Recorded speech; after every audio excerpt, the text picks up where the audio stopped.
बिस्मिल्लाहिर्रहमानिर्रहीम। अस्सलामु अलैकुम दोस्तों, उम्मीद है आप सब खैरवाफियत से होंगे। बड़ा पुजारी और पंडित चोनी लाल फिर मंदिर की इमारत में दाखिल हुआ। थोड़ी देर बाद फिर वो मंदिर की इमारत से निकलकर सहन में आया। उस मौके पर उसके साथ कुछ देवदासियां थी। मंदिर की उन देवदासियों को लेकर चोनी लाल मंदिर की इमारत से निकला। उन देवदासियों में से एक ने अपनी बगल में एक गठड़ी भी दबा रखी थी। बहरहाल चोनी लाल उन देवदासियों को लेकर जोधपुर के राजमहल की तरफ चल दिया। फिर वो थोड़ी देर बाद बड़े बड़े मनकों की माला झपता हुआ देवदासियों के साथ राजमहल में दाखिल हुआ था। राजमहल के मुहाफिजों में जो भी उसे देखता कमर को झुकाकर खम देकर दोनों हाथ जोड़ते हुए उसे ताजीम देता था। इस तरह एक शान के साथ चोनी लाल देवदासियों के साथ राजमहल में दाखिल हुआ। उसके आने की खबर ख्वाजा सराव ने रानी बिशन देवी और पार्वती को कर दी और वो दोनों माँ बेटी महल के सामने बरामदे के मुदव्वर सतूनों के पास आ खड़ी हुई थी। दोनों माँ बेटी ने हाथ जोड़ते हुए पंडित चोनी लाल को ताजीम दी। चोनी लाल उनके पास आया, फिर बड़ी राजदारी में दोनों की तरफ देखते हुए कहने लगा, बच्चियों मेरे साथ आओ। तुम दोनों माँ बेटी से मैं एक इंतहाई अहम मौजू पर गुफ्तगू करना चाहता हूँ। बिशन देवी और पार्वती दोनों फिक्रमंदी का इजहार करते हुए चोनी लाल के साथ होली थी। महल के अंदर जो कमरा पार्वती की ख्वाबगाह के तौर पर इस्तेमाल होता था, उस कमरे के दरवाजे पर आकर चोनी लाल रुक गया। हाथ के इशारे से सारी देवदासियों को उसने वहीं रुकने के लिए कहा।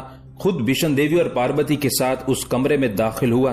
एक तरफ जो नशिस्तें लगी हुई थी, तीनों वहां जाकर बैठ गए। उस मौके पर रानी बिशन देवी ने चोनी लाल की तरफ देखते हुए कहना शुरू किया, महाराज, हमसे कोई गलती कोई खता हुई जिसकी बिना पर आप हमसे बाजपुर्स करने के लिए आए हैं। बिशन देवी के उन अल्फाज पर चोनी लाल के चेहरे पर हल्का सा तबस्सुम नमूदार हुआ। कहने लगा, ये बात नहीं, हम तो आपके लिए खुशखबरी लेकर आए हैं और वो खुशखबरी ये है कि वो शहाबुद्दीन जिसके साथ पार्वती का रिश्ता तय हो गया था, वो जोधपुर में दाखिल हो चुका है और पार्वती को लेने आया है। अपना आप छुपाने के लिए उसने खाना बदोश बीकानेरियों जैसा लिबास पहन रखा है और मुंह पर कालक मल रखी है। गो उसने मुझे बताया नहीं कि चेहरे पर उसने कालक मल रखी है, लेकिन ये काम उसने अधूरा ही किया है, इसलिए कि चेहरे पर तो कालक लगा ली लेकिन हाथों और बाजुओं पर शायद कालक लगाना भूल गया था। इस बिना पर मैंने जान लिया था कि चेहरे पर अपना आप छुपाने के लिए उसने कालक मली हुई है। वो मेरे मंदिर की एक खोली में बैठा इंतजार कर रहा है। अब बताओ तुम दोनों माँ बेटी क्या कहती हो। चोनी लाल से ये अल्फाज सुनकर बिशन देवी और पार्वती की खुशी की कोई इंतहा न थी। पार्वती ऐसी खुश हुई थी जैसे अभी वो अपनी जगह पर उछल खड़ी होगी, बेपनाह खुशी का इजहार करते हुए कमरे से भाग खड़ी होगी। उस मौके पर बिशन देवी चोनी लाल को मुखातिब करके कहने लगी, आप जल्दी करें, हम दोनों माँ बेटी को उसके पास लेकर चलें।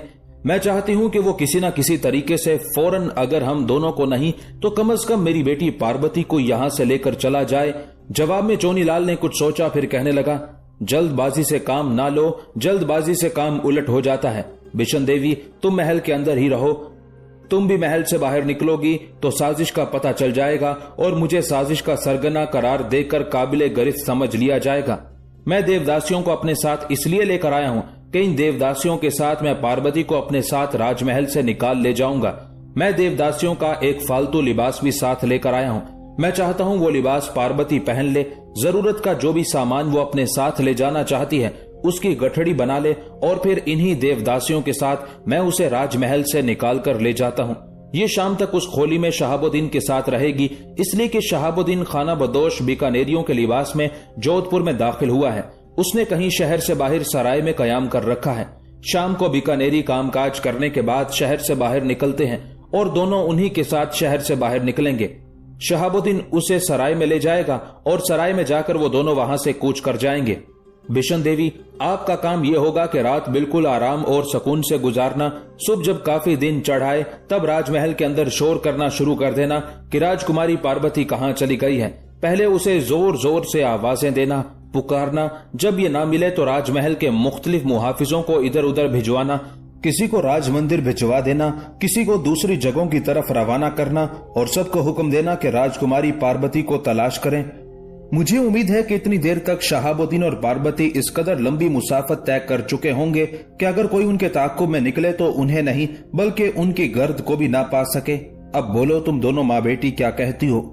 पंडित के खामोश होने पर बिशन देवी खुशी का इजहार करते हुए कहने लगी, काश मैं भी अपने बेटे शहाबुद्दीन से मिल सकती, क्योंकि हालात ऐसे हैं, लिहाजा मैं आपकी तजवीज के मुताबिक राजमहल ही में रहती हूँ। आप देवदासियों का लिबास पहनाकर पार्वती को अपने साथ ले जाएं। इस पर चोनीलाल बाहर निकला, एक देवदासी से गठड़ी लेकर अंदर आया और गठड़ी पार्वती की गोद में रखते हुए कहने लगा, मेरी बच्ची, ये देवदासी का लिबास है, पहन लो। यहां से अगर तुम कोई चीज ले जाना चाहती हो तो समेट लो और तैयार हो जाओ। मैं इतनी देर तक महल के बरामदे में इधर उधर चहलकदमी करता हूँ। उसके साथ ही चोनीलाल उस कमरे से निकल गया था। अपनी ख्वाबगाह में पार्वती ने जल्दी जल्दी देवदासियों का लिबास पहन लिया। इतनी देर तक उसकी माँ ने उसके कपड़ों की गठड़ी के अलावा नकदी और जवाहरात की थैलियां भी उसकी गठड़ी में रख दी थी। फिर बिशन देवी बरामदे में आई और सर के इशारे से पार्वती के तैयार होने की खबर दी। उस इत्तला पर बड़ा पंडित चोनीलाल खुश हो गया था। दोबारा पार्वती की ख्वाबगाह में आया, पार्वती को लेकर निकला। बिशन देवी को हाथ के इशारे से उसने कमरे के अंदर ही रहने को कहा। फिर उन देवदासियों के अंदर चोनीलाल पार्वती को लेकर महल से बाहर निकल गया। चोनीलाल सारी देवदासियों को लेकर राज मंदिर में दाखिल हुआ। उनमें पार्वती भी शामिल थी। मंदिर के एक इहाते में आकर चोनीलाल रुक गया, हाथ के इशारे से पार्वती को करीब बुलाया और अपना मुंह उसके कान के करीब ले जाते हुए उसे कहने लगा, बच्ची, दाएं जानिब जो देवदासियों की खोलियां बनी हुई हैं, उनमें दाएं तरफ से जो तीसरी खोली है तो उसमें चली जा, वहीं शहाबुद्दीन बैठा हुआ है। उसके बाद बुलंद आवाज में चोनीलाल ने सारी देवदासियों को अपनी अपनी खोलियों में जाने के लिए कह दिया था। इस पर सारी देवदासियां मंदिर के इहाते में दाएं जानिब जो खोलियां बनी हुई थी उनकी तरफ चली गई थी। जिस खोली की तरफ इशारा चोनीलाल ने किया था, पार्वती भी उस खोली की तरफ होली थी। पार्वती जब उस खोली में दाखिल हुई तो उसके अंदर मसहरी पर शहाबुद्दीन बैठा हुआ था। उसे देखकर पार्वती की खुशी की कोई इंतहा न थी। खोली में दाखिल होने के बाद उसने खोली का दरवाजा बंद कर दिया। कुछ देर तक अपनी जगह पर खड़ी होकर अजीब से अंदाज में शहाबुद्दीन की तरफ देखती रही। फिर पार्वती आगे बढ़ी, बड़े प्यारे अंदाज में शहाबुद्दीन के दोनों हाथ अपने हाथों में लिए उसके करीब मसहरी पर बैठ गई। फिर बड़ी अपनायत से उसे मुखातिब करके कहने लगी, मेरा दिल कहता था कि कोई ना कोई आएगा जो मुझे अपने साथ लेकर जाएगा। अक्सर मैं सोचती थी कि मुझे जोधपुर में तन्हा नहीं छोड़ा जाएगा। यहाँ आकर जो मेरी हालत हुई कुछ ना पूछें। अब मैं दिल्ली में तो इतने भरे घर और हवेली में रहती थी, यहाँ आकर मैं थी और माता, बस तन्हाई में दोनों माँ बेटी बैठी रहती थी। वक्त गुजरता ही नहीं था। माता भी कहती थी कि कोई ना कोई तुम्हें लेने जरूर आएगा। मेरा अपना दिल कहता था कि जोधपुर से मुझे कोई निकालेगा जरूर। फिर पार्वती के कहने पर शहाबुद्दीन ने वहां तक पहुंचने और उससे पहले खानदान के सारे अफराद की आपस में गुफ्तगू की तफसील पार्वती से कह दी थी। शहाबुद्दीन जब खामोश हुआ तब पार्वती बेपनाह खुशी का इजहार करते हुए कहने लगी, यहाँ तो खबरें आई थी कि सबकी शादियां हो गई हैं, क्या ये दुरुस्त है? और ये कि सब दिल्ली से दक्कन मुंतकिल हो गए हैं? शहाबुद्दीन पार्वती के उस मासूमाना अंदाज पर उसकी तरफ देखते हुए मुस्कुराया, फिर कहने लगा, पार्वती, सबकी शादियां हो चुकी हैं। इबादुद्दीन, गोहरारा, माहुल मुल्क, शरफुद्दीन, कावर्द और अरुमा सब मियां बीवी की हैसियत से बहुत अच्छे दिन गुजार रहे हैं। चचा निजामुल मुल्क की ख्वाहिश थी कि हम सब उनके साथ दिल्ली से दक्कन मुंतकिल हो जाएं, लिहाजा उनका कहा मानते हुए अब हमने दिल्ली की बजाय दक्कन में रिहाइश इख्तियार कर ली है। मैं समझता हूँ दिल्ली की निस्बत वहाँ हम खानदान के ज्यादा अफराद हैं और वहाँ दिल्ली की निस्बत ज्यादा रौनक और चहल पहल है। उसके बाद पार्वती कुछ देर फर्दन फर्दन सबका हाल पूछती रही। फिर किसी कदर तफक्कुरात भरी आवाज में शहाबुद्दीन को मुखातिब करके कहने लगी, अब ये बताएं कि हम दोनों यहाँ से निकलकर किधर का रुख करेंगे और कैसे दक्कन पहुंचेंगे। पार्वती, इस सिलसिले में तुम फिक्र मत करो, परेशान होने की जरूरत नहीं है। पंडित चोनीलाल ने तुम्हें बता दिया होगा कि मैं ये खाना बदोश बीकानेरियों का लिबास पहनकर सुबह सवेरे उनके साथ ही शहर में दाखिल हुआ हूँ, इसलिए कि वो कामकाज के लिए शहर में दाखिल होते हैं, शाम को वापस जाते हैं। तुम भी उन जैसा लिबास पहन लेना जो मैं साथ लेकर आया हूँ। उन्हीं के अंदर रहते हुए शहर से बाहर निकल जाएंगे। मैं उनका जायजा ले चुका हूँ। जिस शाहरा के किनारे सराय में मैंने कयाम किया हुआ है, उसी शाहरा के बाएं जानिब उनकी आबादियां हैं। आबादी क्या है, कुछ सरकंडों के झोंपड़े हैं, कुछ कमान नुमा लकड़ियों पर खड़े हुए खेमे हैं, बस उन्हीं के अंदर इनकी रिहाइश है। वो अपने खेमों की तरफ चले जाएंगे, हम सराय का रुख करेंगे, लेकिन रास्ते में किसी मखसूस जगह रुककर दोनों अपने लिबास तब्दील कर लेंगे। उसके बाद सराय में दाखिल होने के बाद हम वहां रुकेंगे नहीं, कूच कर जाएंगे। प्यार और मोहब्बत से शहाबुद्दीन ने पार्वती की तरफ देखते हुए कहा था। शहाबुद्दीन के खामोश होने पर चाहत भरे अंदाज में पार्वती फिर पूछने लगी, आप अपने उसी घोड़े पर बैठकर आए हैं जो पहले आपके पास था या तब्दील कर लिया है? पार्वती, मेरा घोड़ा वही है। सराय में आने के बाद मैंने 2 एहतियाती तदाबीर इख्तियार की थी। पहली ये कि मैंने तुम्हारे लिए एक घोड़ा खरीदा है उसे मैं अपने घोड़े के साथ ही बांध कर आया हूँ। एहतियातन दोनों घोड़ों पर मैं जीने भी डाल कर आया हूँ। चूंकि तुम्हें यहाँ से निकालना खतरे से खाली नहीं था, लिहाजा मैं अपने साथ कुछ फालतू हथियार भी लेकर आया हूँ जो तुम्हारे दिफा में काम आ सकते हैं। लेकिन यहाँ आकर जो खबर मुझे चोनी लाल ने दी है, उसकी वजह से मुझे हौसला हुआ है कि तुम्हारा बाप इन दिनों जोधपुर में नहीं है, एक लश्कर लेकर दिल्ली की तरफ गया हुआ है। दिल्ली से भी एक लश्कर उसे मुहैया किया जाएगा और इस तरह दोनों लश्करों को लेकर वो गुजरात पर हमलावर होगा और गुजरात मेरे चचा निजामुल मुल्क से छीनने की कोशिश करेगा। पार्वती, मैं चाहता हूं कि मैं और तुम दक्कन की तरफ इस तेजी से सफर करें कि तुम्हारे पिता अजीत सिंह के गुजरात पहुंचने से पहले हम वहां पहुंच जाएं। अगर तुम्हारे पिता ने गैर जिम्मेदार वजीर खाने दोरा के कहने पर गुजरात पर हमलावर होने की हामी भर ली है, तो लाजमी बात है वो यहाँ से दिल्ली गया होगा और फिर दिल्ली से मुहैया किया जाने वाला लश्कर अपने साथ मिलाकर गुजरात का रुख करेगा। मेरे ख्याल में इतनी देर तक हम दोनों भी वहां पहुंच जाएंगे। दूसरी तरफ मेरे चचा निजामुल मुल्क को खबर हो गई होगी कि नए वजीर खाने दोरा ने गुजरात पर हमलावर होने के लिए अजीत सिंह को भेजा है। वो भी लश्कर लेकर गुजरात का रुख करेंगे। मैं चाहता हूं तुम्हारे पिता के वहां पहुंचने से पहले पहले हम दोनों चचा के लश्कर में जा शामिल हों। शहाबुद्दीन के खामोश होने पर पार्वती ने कुछ सोचा, फिर मिठास भरी आवाज में वो कह रही थी, शहाबुद्दीन, अगर ऐसा हो जाए तो मैं जानूंगी कि हम दोनों खुशकिस्मत हैं। मैं आपसे कहूंगी कि गो मैं जोधपुर में अपने पिता अपनी माता के साथ रहती हूँ, लेकिन यहाँ एक पल के लिए भी मेरा जी नहीं लगता था। अपने पिता के यहाँ से लश्कर लेकर दिल्ली की तरफ रवानगी के बाद कभी कभी मैं इरादा कर लेती थी कि राजमहल से भाग निकलूं और मैं भी दिल्ली का रुख करके आप लोगों की हवेली में जा दाखिल हूं। पर हालात को देखते हुए ऐसे इरादे मैं रोज बनाती थी और तोड़ देती थी। उसके साथ ही पार्वती अपनी जगह पर उठ खड़ी हुई और दरवाजे की तरफ बढ़ी। उसके ऐसा करने पर शहाबुद्दीन चौंका और पूछ लिया, अब तुम कहाँ जाने लगी हो? पार्वती ने दरवाजे का एक पट खोला ही था कि शहाबुद्दीन के पूछने पर मुड़ी और मुस्कुराते हुए कहने लगी, मैं अपनी ओढ़नी का एक पल्लू भिगोकर लाती हूँ और आपका चेहरा साफ करती हूँ। मेरे ख्याल में जो कालक आपने अपने चेहरे पर मल रखी है उसकी अब जरूरत नहीं है। शहाबुद्दीन मुस्कुरा दिया, फौरन बोल उठा, दरवाजे का पट जितना तुमने खोला है उतना ही खुला रहने दो ताकि हवा और रोशनी आती रहे। जहाँ से उठी हो वहीं बैठ जाओ। पहले मेरी बात सुनो, ये मेरी खुरजीन संभालो, इसमें खाना बदोश लड़कियों का लिबास है, पहन लो। उसके बाद शहाबुद्दीन खुद बाहर निकल गया था। थोड़ी देर बाद जब पार्वती ने उसे अंदर आने को आवाज दी तो शहाबुद्दीन कमरे में दाखिल होकर बैठ गया।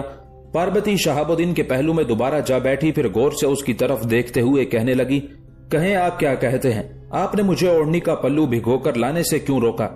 पार्वती, अपने चेहरे पर मैंने जो कालक मल रखी है अभी उसकी जरूरत है, इसलिए कि हम दोनों ने अभी खाना बदोशों के साथ शहर से निकलना है। तुम लड़की हो, शर्माने के अंदाज में अपना चेहरा छुपाते हुए शहर पनाह के दरवाजे से निकल जाओगी, लेकिन मैं मर्द हूं, मैं ऐसा नहीं कर सकता। इस बिना पर मैंने अपने चेहरे पर कालक मली हुई है। शहर से बाहर निकलते वक्त भी ये मेरे काम आ सकती है और शहर से बाहर निकलने के बाद जहां हम दोनों लिबास तब्दील करेंगे वहीं मैं अपने चेहरे की कालक भी धो डालूंगा। मेरे पास जो सामान की गठड़ी है उसमें छोटा सा एक अंगोछा है, यहाँ से निकलते वक्त उसे भिगो लेंगे और रास्ते ही में मैं अपना चेहरा साफ कर लूंगा। आपने खाना भी नहीं खाया होगा, आपको भूख भी लगी होगी। बड़ी मोहब्बत और तवज्जो से शहाबुद्दीन की तरफ देखते हुए पार्वती ने पूछ लिया था। पार्वती, मैं सराय से खाना खाने के बाद जोधपुर शहर में दाखिल हुआ हूँ।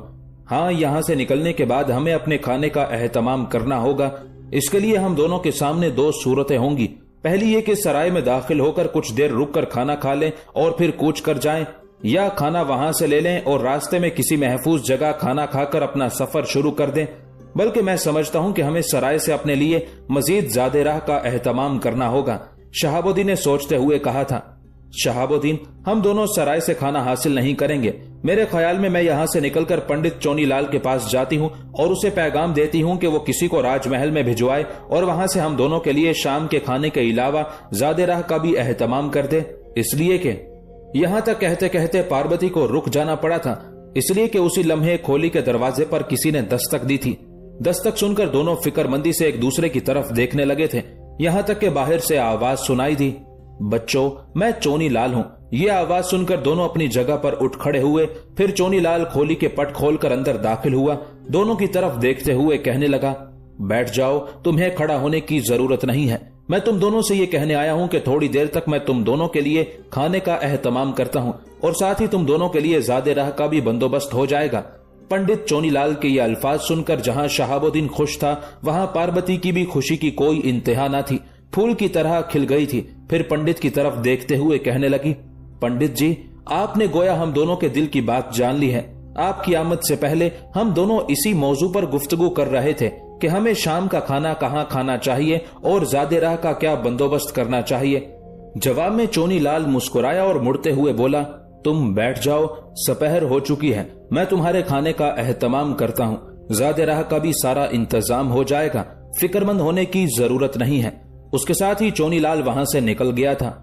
दोनों ने खाना उसी खोली में खाया। ज़ादे राह भी चोनी लाल ने मुहैया कर दिया था। फिर जब उन्होंने अंदाजा लगाया कि खाना बदोशों के शहर से निकलने का वक्त हो गया है, तो वो दोनों भी मंदिर की उस खोली से निकल आए। दोनों ने अपनी अपनी गठड़ियां उठा रखी थी। पार्वती को लेकर शहाबुद्दीन उसी दरवाजे पर आया जिस दरवाजे से वो शहर में दाखिल हुआ था। एक जगह थोड़ी देर रुककर उन्होंने इंतजार किया। फिर उन्होंने देखा कि खाना बदोशों का एक टोला जो मर्दों और औरतों पर मुश्तमिल था, उसी दरवाजे की तरफ आ रहा था। उसके बाद छोटी छोटी कई टोलियां आ रही थी। पहली टोली जो आई तो वो दोनों उसमें शामिल हो गए और बगैर किसी शको शुबा के वो शहर से निकल आए थे। कुछ देर तक वो बीकानेरी खाना बदोशों के अंदर ही चलते रहे।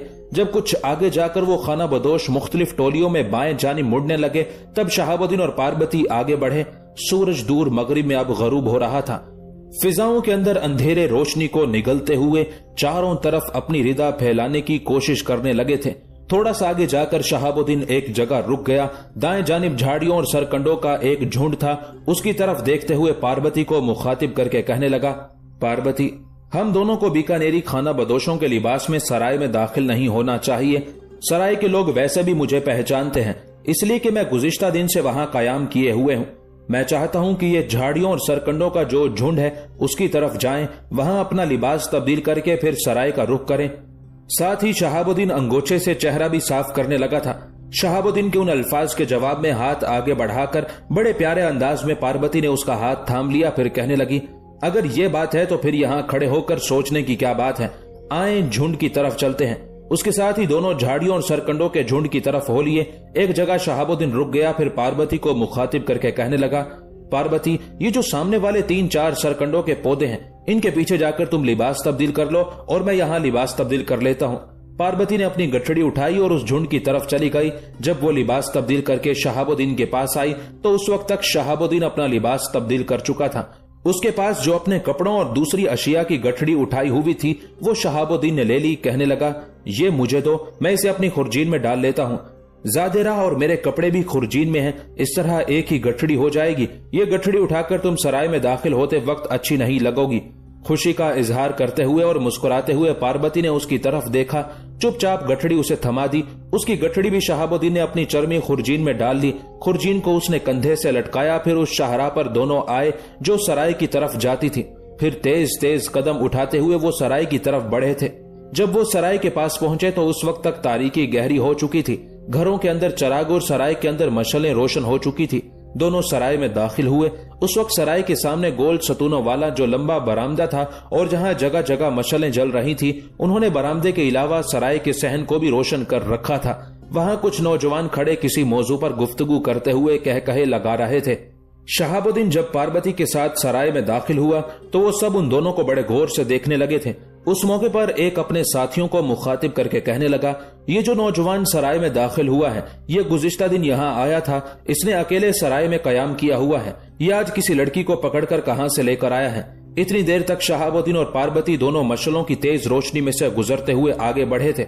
यहाँ तक कि उनका एक साथी बोल पड़ा, अरे ये तो कमाल की लड़की है। इसकी एक झलक देखते ही इसकी शख्सियत का एहसास हो जाता है। ये तो तबस्सुम के बेबाक खुमार, सुबह की किरणों की चमक और कोहसारों पर कड़क कर गिरती बर्क जैसी खूबसूरत है।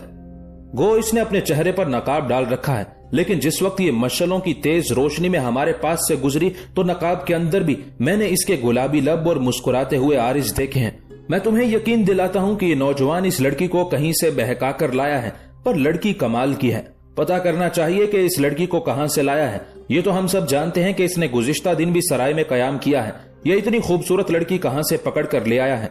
थोड़ा आगे जाकर शहाबुद्दीन रुक गया और पार्वती को मुखातिब करके कहने लगा, पार्वती, सराय के मालिक के साथ मैं अपना हिसाब बेबाक कर चुका हूँ। मेरा और तुम्हारा घोड़ा इस वक्त अस्तबल में है। मैं उन पर जीने डाल कर गया था। अगर तुम पसंद करो तो अभी और इसी वक्त यहाँ से कूच कर जाएं। उस मौके पर पार्वती ने सुख का एक लंबा सांस लिया। फिर कहने लगी, मैं तो एक पल भी यहाँ रुकना नहीं चाहती। चलें, अस्तबल में चलें, अपने घोड़े को खोलें और यहाँ से कूच करने वाली बात करें। पार्वती के उन अल्फाज पर शहाबुद्दीन खुश हो गया था। दोनों अस्तबल में दाखिल हुए।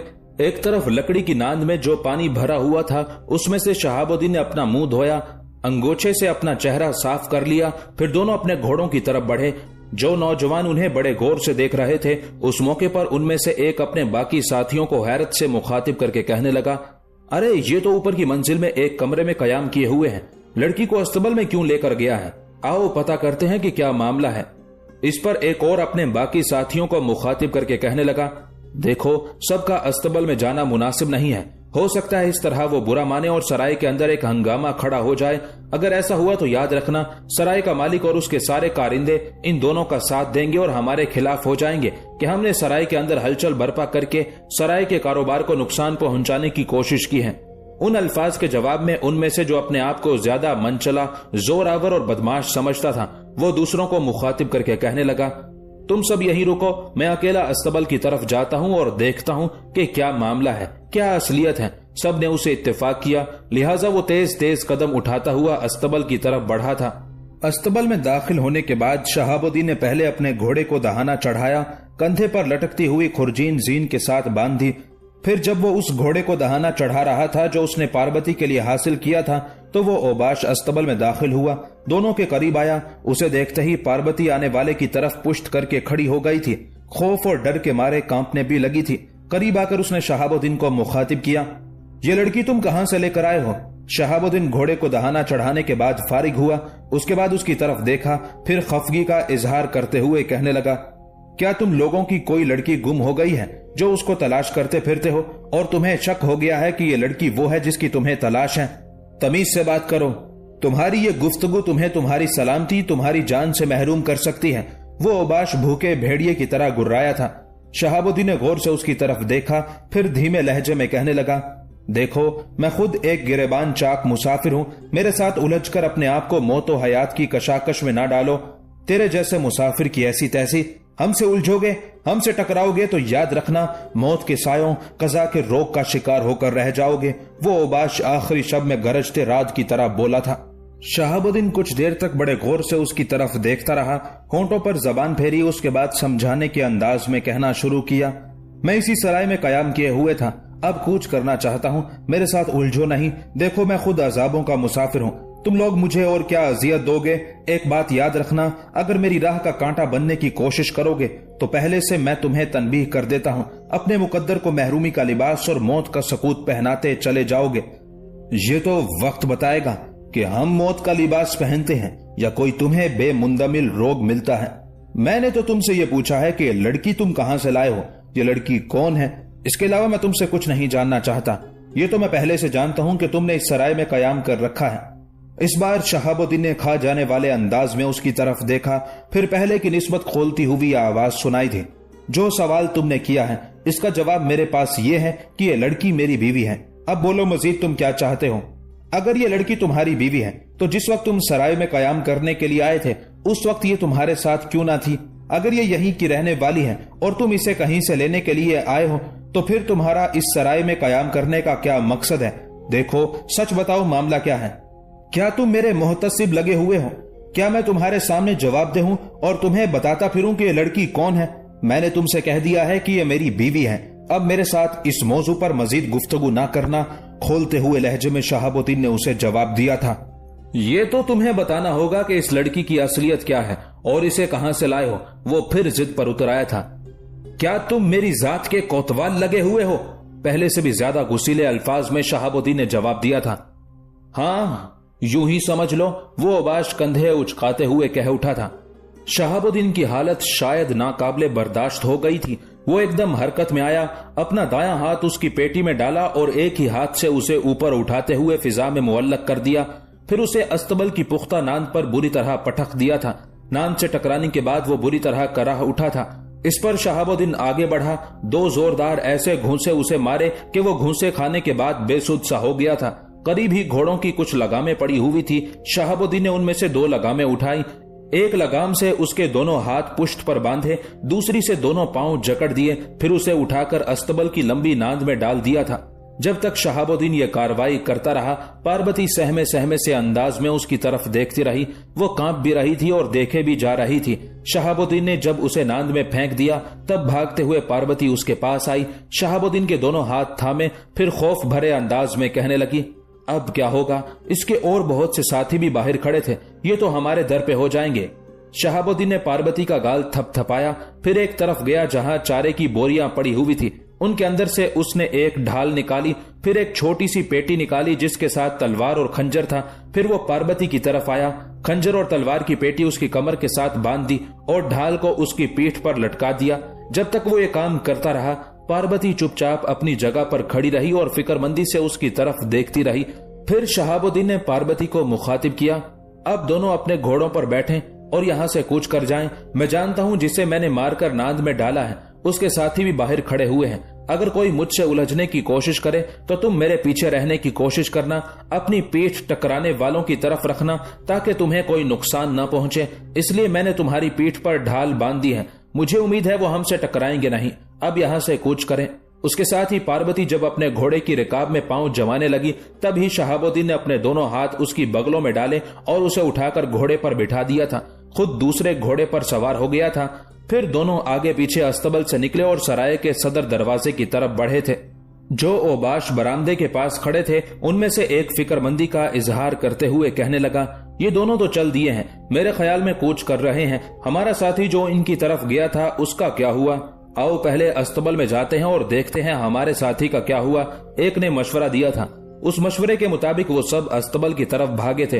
अस्तबल की तरफ जाते हुए शहाबुद्दीन ने भी उन्हें देख लिया था, लिहाजा सराय से बाहर निकलकर उसने पार्वती को मुखातिब करके कहा, पार्वती, अपने घोड़े को एड़ लगाओ और इसे मेरे साथ साथ सरपट दौड़ाओ।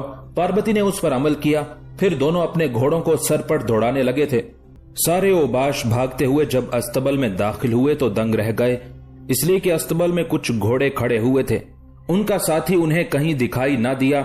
इतनी देर तक नांद में जब उसके कराहने की आवाज सुनाई दी तो सब परेशान होकर उस लंबी नांद की तरफ भागे जिसमें शहाबुद्दीन उसे डाल गया था। सब भागते हुए नांद के पास आए, पुष्ट पर बंधे हुए उसके हाथ और पांव खोले। फिर एक उसे मुखातिब करके कहने लगा, ये तेरे साथ क्या बीती? वो कौन था? लड़की कौन थी? और अब वो किधर कूच कर गया है? वो शख्स अपने बाजू सहलाते हुए कहने लगा, वो आम इंसान नहीं है। मैंने जब उससे लड़की के मुतालिक पूछा तो उसने कहा वो उसकी बीवी है। मैंने फिर पूछा कि अगर ये तुम्हारी बीवी है और तुम इसे कहीं से लेने आए हो तो तुमने सराय में क्यों कयाम किया? इस पर वो उलझ गया। एक ही हाथ से मुझे पेटी में गिरफ्त करके ऊपर उठा लिया और इस नांद में पटक दिया। 2 घूंसे भी मारे जिसकी वजह से मैं उसके सामने बेसुध सा हो गया था। इस पर उनका एक साथी बेपनाह गुस्से का इजहार करते हुए सबको मुखातिब करके कहने लगा, जल्दी करो, उन दोनों का ताकुब करें। वो यूं हमारे साथी को मारकर भाग नहीं सकता। आओ अपने घोड़ों पर सवार हो और उनके ताकुब में निकल खड़े हो। सब ने अपने उस साथी की उस तजवीज से इत्तेफाक किया। जो नांद में गिरा था वो भी संभल गया। उसके बाद जल्दी जल्दी उन्होंने अस्तबल में खड़े घोड़ों पर जीने डाली, उन्हें बाहर निकाला, उन पर सवार हुए और सराय से निकलकर वो शहाबुद्दीन और पार्वती के ताकुब में लग गए थे। गहरी होती रात में शहाबुद्दीन और पार्वती दोनों उस शाहरा पर अपने घोड़ों को सरपट दौड़ा रहे थे जो जोधपुर से भोपाल और वहां से नागपुर और इंदौर के दरमियान से गुजरकर हैदराबाद की तरफ जाती थी। कुछ आगे जाकर अचानक रात की गहरी खामोशी में शहाबुद्दीन बड़ी महवियत से कुछ सुनने की कोशिश करने लगा। शुरू रातों के चांद की वजह से फिजाओं के अंदर मध्यम मध्यम रोशनी थी। शहाबुद्दीन की हालत देखते हुए पार्वती फिक्रमंद हो गई। फिर तशवीशनाक अंदाज में बोल उठी, आप क्या सुनने और जानने की कोशिश कर रहे हैं? पार्वती की आवाज में ताज्जुब था। तुम्हें फिक्रमंद और परेशान होने की जरूरत नहीं है। अपने घोड़े को मेरे साथ साथ सरपट दौड़ाती रहो। मैं अगर अचानक अपने घोड़े पर उल्टा होकर बैठ गया तो परेशानी में वावेला और शोर करना ना शुरू कर देना। पार्वती को ढारस और तसल्ली देने के लिए शहाबुद्दीन ने ये अल्फाज बड़े पुरसकून लहजे में कहे थे। पार्वती और ज्यादा फिक्रमंद और परेशान हो गई थी। कहने लगी, आप साफ साफ क्यों नहीं बताते क्या मामला है? क्या आप अपने लिए कोई खतरा महसूस कर रहे हैं? पार्वती ने अपने घोड़े को किसी कदर शहाबुद्दीन के करीब लाते हुए पूछा था। उस मौके पर शहाबुद्दीन का हाथ अचानक जीन के साथ बंधे हुए तरकश की तरफ चला गया था। पहले तरकश उसने अपनी पीठ पर बांधा, जीन के साथ लटकती हुई कमान भी खोल ली। फिर पार्वती को मुखातिब करके कहने लगा, पार्वती, हौसला मत हारना, मैं तुम्हारे साथ हूं। मुझसे गुजरने के बाद ही कोई तुम्हारी तरफ बढ़ेगा। बात यह है कि हमारा ताकुब किया जा रहा है। मैं ताकुब करने वालों के घोड़ों की टापों की धमक सुन सकता हूं। अब क्या होगा? वो तो तादाद में काफी होंगे। इन वीरान राहों में हम किसी को अपनी मदद के लिए भी नहीं पुकार सकते। रोती हुई आवाज में पार्वती ने कहा था, किसी को मदद के लिए पुकारने की जरूरत ही नहीं है। सबसे बड़ा मदद करने वाला मेरा अल्लाह है। उसी पर मेरा तकिया और भरोसा है। तुम्हें परेशान और फिक्रमंद होने की जरूरत नहीं है। मैं ताकुब करने वालों से खूब निपटूंगा। पार्वती, तुम न सिर्फ मेरे जिस्म का हिस्सा हो बल्कि मेरी इज्जत, मेरी आबरू हो। मैं तुम्हारी हिफाजत खूब करूंगा। मैं घोड़े पर उल्टा होकर बैठने लगा हूं। तुम परेशान और फिक्रमंद मत होना। मेरा घोड़ा सधाया हुआ है। ये इसी तरह भागता रहेगा जिस तरह पहले भागता रहा है। मैं ताकुब करने वालों को इस कदर नजदीक नहीं आने देना चाहता कि वो पुश्त की तरफ से तीरंदाजी करने में पहल करें और अपने लिए फवाइद हासिल करने की कोशिश करें। शहाबुद्दीन ने फिर पार्वती को ढारस देते हुए कहा था। शहाबुद्दीन के उन अल्फाज पर पार्वती अपने आप को काफी संभाल चुकी थी। शायद उसने अपने दिल में ये बात बिठा ली थी कि शहाबुद्दीन उसके साथ है, वो अकेली नहीं है। शहाबुद्दीन उसकी हिफाजत का इंतजाम खूब करेगा। उसके साथ ही शहाबुद्दीन घोड़े पर उल्टा हो बैठा था। फिर कमान संभाली। एक बार कमान की मोटी तांत को खींचते हुए उसका जायजा लिया। तरकश से तीर निकालकर चिल्ले पर चढ़ाया। थोड़ी देर तक शिस्त लेता रहा। उसके बाद उसने तीर चला दिया था। उसके बाद यके बाद दीगरे कई तीर निकालकर उसने चला दिए थे। उन तीरों के चलाए जाने के बाद पुश्त की जानिब से किसी के वावेला करने, कराहने और कुछ के गालियां देने की भी आवाजें सुनाई दी थी। ये कार्रवाई करने के बाद शहाबुद्दीन फिर अपने घोड़े पर सीधा होकर बैठ गया। फिर एड़ लगाते हुए उसने उसकी रफ्तार तेज कर दी थी। उसके साथ साथ पार्वती भी अपने घोड़े को एड़ लगाकर रफ्तार तेज कर चुकी थी। कुछ देर दोनों अपने घोड़ों को दौड़ाते रहे, यहां तक कि शहाबुद्दीन ने मध्यम चांदनी में मुड़कर देखा। आखिर खुशी का इजहार करते हुए और किसी कदर मुस्कुराते हुए पार्वती को मुखातिब करते हुए कहने लगा, पार्वती, इससे पहले जो हमारी पुश्त पर ताकुब करने वालों के हजूले मुझे दिखाई दिए थे वो नहीं है। मेरे ख्याल में उन्होंने हमारा ताकुब तर्क कर दिया है। मेरा यह भी अंदाजा है कि उनके कुछ साथी मेरी तीर अंदाजी की वजह से या तो बुरी तरह जख्मी हो गए हैं या हलाक हो गए होंगे। इसी बिना पर वो ताकुब तर्क करने पर मजबूर हुए होंगे। शहाबुद्दीन के उन अल्फाज पर पार्वती मुतमईन और आसूदा हो गई थी। कुछ देर तक बड़ी तमानियत और मोहब्बत में शहाबुद्दीन की तरफ देखती रही। फिर पहले की तरह वो दोनों शाहरा पर अपने घोड़ों को दौड़ा रहे थे। अगले रोज का सूरज जब तलू हुआ तब पार्वती ने इत्मीनान की खातिर अपनी पुश्त की तरफ देखा तो कोई भी नहीं था। पीछे बिल्कुल वीराना ही वीराना, सकूत ही सकूत था। ये सूरत हाल यकीनन उसके लिए खुशकुन थी। फिर शहाबुद्दीन को मुखातिब करके कहने लगी, आपका अंदाजा दुरुस्त था। मेरे ख्याल में आपने जो तीर अंदाजी की थी उसका खातिर ख्वाह असर हुआ था, जिसकी बिना पर उन्होंने हमारा ताकुब तर्क कर दिया। क्या ऐसा मुमकिन नहीं कि यहाँ कहीं रुककर थोड़ा सा सुस्ता भी लें और खाना भी खा लें? शहाबुद्दीन भी थकावट महसूस कर रहा था। उसने एक प्यार भरी निगाह पार्वती पर डाली। फिर अपने घोड़े को उसने शाहरा से हटाया, दाएं जानिब के टीले के पास गया। घोड़े को वहां उसने रोका। इतनी देर तक उसके करीब पार्वती भी अपने घोड़े को रोक चुकी थी। जस्त लगाकर शहाबुद्दीन पहले नीचे उतरा। फिर पार्वती को सहारा देकर उसने उसे भी घोड़े से उतारा। अपने घोड़े की जीन के ऊपर पड़ी हुई एक चादर उतारकर उसने जमीन पर बिछाई और कहने लगा, अब यहाँ बैठो, दोनों खाना खाते हैं, सुस्ताते हैं, उसके बाद दोबारा अपने सफर की इब्तिदा करते हैं। शहाबुद्दीन के उन अल्फाज पर पार्वती खुश हो गई थी। इतनी देर तक अपने घोड़े की जीन से बंधी हुई खुरजीन शहाबुद्दीन ने उतारकर चादर पर रख दी थी। पार्वती वहां बैठ गई थी। खुरजीन के अंदर से उसने ज़ादे राह निकाला। बड़े खुशकुन माहौल में पहले दोनों ने खाना खाया। फिर बचा हुआ ज़ादे राह पार्वती ने दोबारा खुरजीन में डालते हुए खुरजीन का मुंह बंद कर दिया था। उसके बाद खुरजीन उठाकर शहाबुद्दीन ने अपने घोड़े की जीन से बांध दी थी। दोबारा वो चादर पर आकर बैठ गया। फिर पार्वती को मुखातिब करके कहने लगा, पार्वती, मैं एक तरफ होकर बैठ जाता हूँ। अगर तुम लेट कर आराम करना चाहती हो तो लेट सकती हो। मैं लेट कर नहीं सुस्ताऊंगी, बैठकर आराम करना चाहती हूँ। अगर मैं लेट गई तो मुझे नींद आ जाएगी। इस तरह वक्त जाया होगा और मैं वक्त जाया नहीं करना चाहती। मैं आपके साथ बहुत जल्द अपनी मंजिल पर पहुंचना चाहती हूँ। मोहब्बत भरे अंदाज में शहाबुद्दीन की तरफ देखते हुए पार्वती ने कहा था। कुछ देर तक सुस्ताने के बाद पार्वती उठ खड़ी हुई, शहाबुद्दीन की तरफ देखा, फिर कहने लगी, मेरे ख्याल में अब हमें रवाना हो जाना चाहिए। शहाबुद्दीन उसके उन अल्फाज के साथ ही उठ खड़ा हुआ था। चादर तय करने लगा था। इतनी देर तक पार्वती उछल कूद करके कभी अपनी टांगे दाएं बाएं हिलाने लगी, कभी बाजुओं को इधर उधर हरकत देने लगी थी। उसकी तरफ देखते हुए शहाबुद्दीन मुस्कुरा रहा था। चादर तय करके शहाबुद्दीन ने अपनी जीन पर डाल दी थी। इतनी देर तक पार्वती भी उसके करीब आ गई।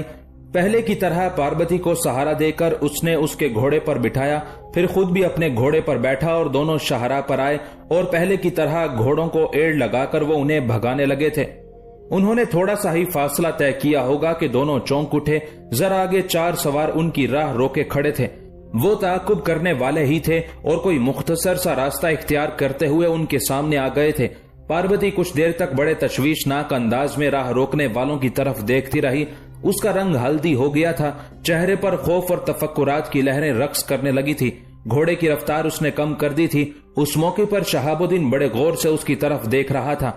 साथ ही उसने भी अपने घोड़े की रफ्तार कम कर दी थी। फिर पार्वती को मुखातिब करके कहने लगा, पार्वती, ये तुम्हारा रंग हल्दी क्यों हो रहा है?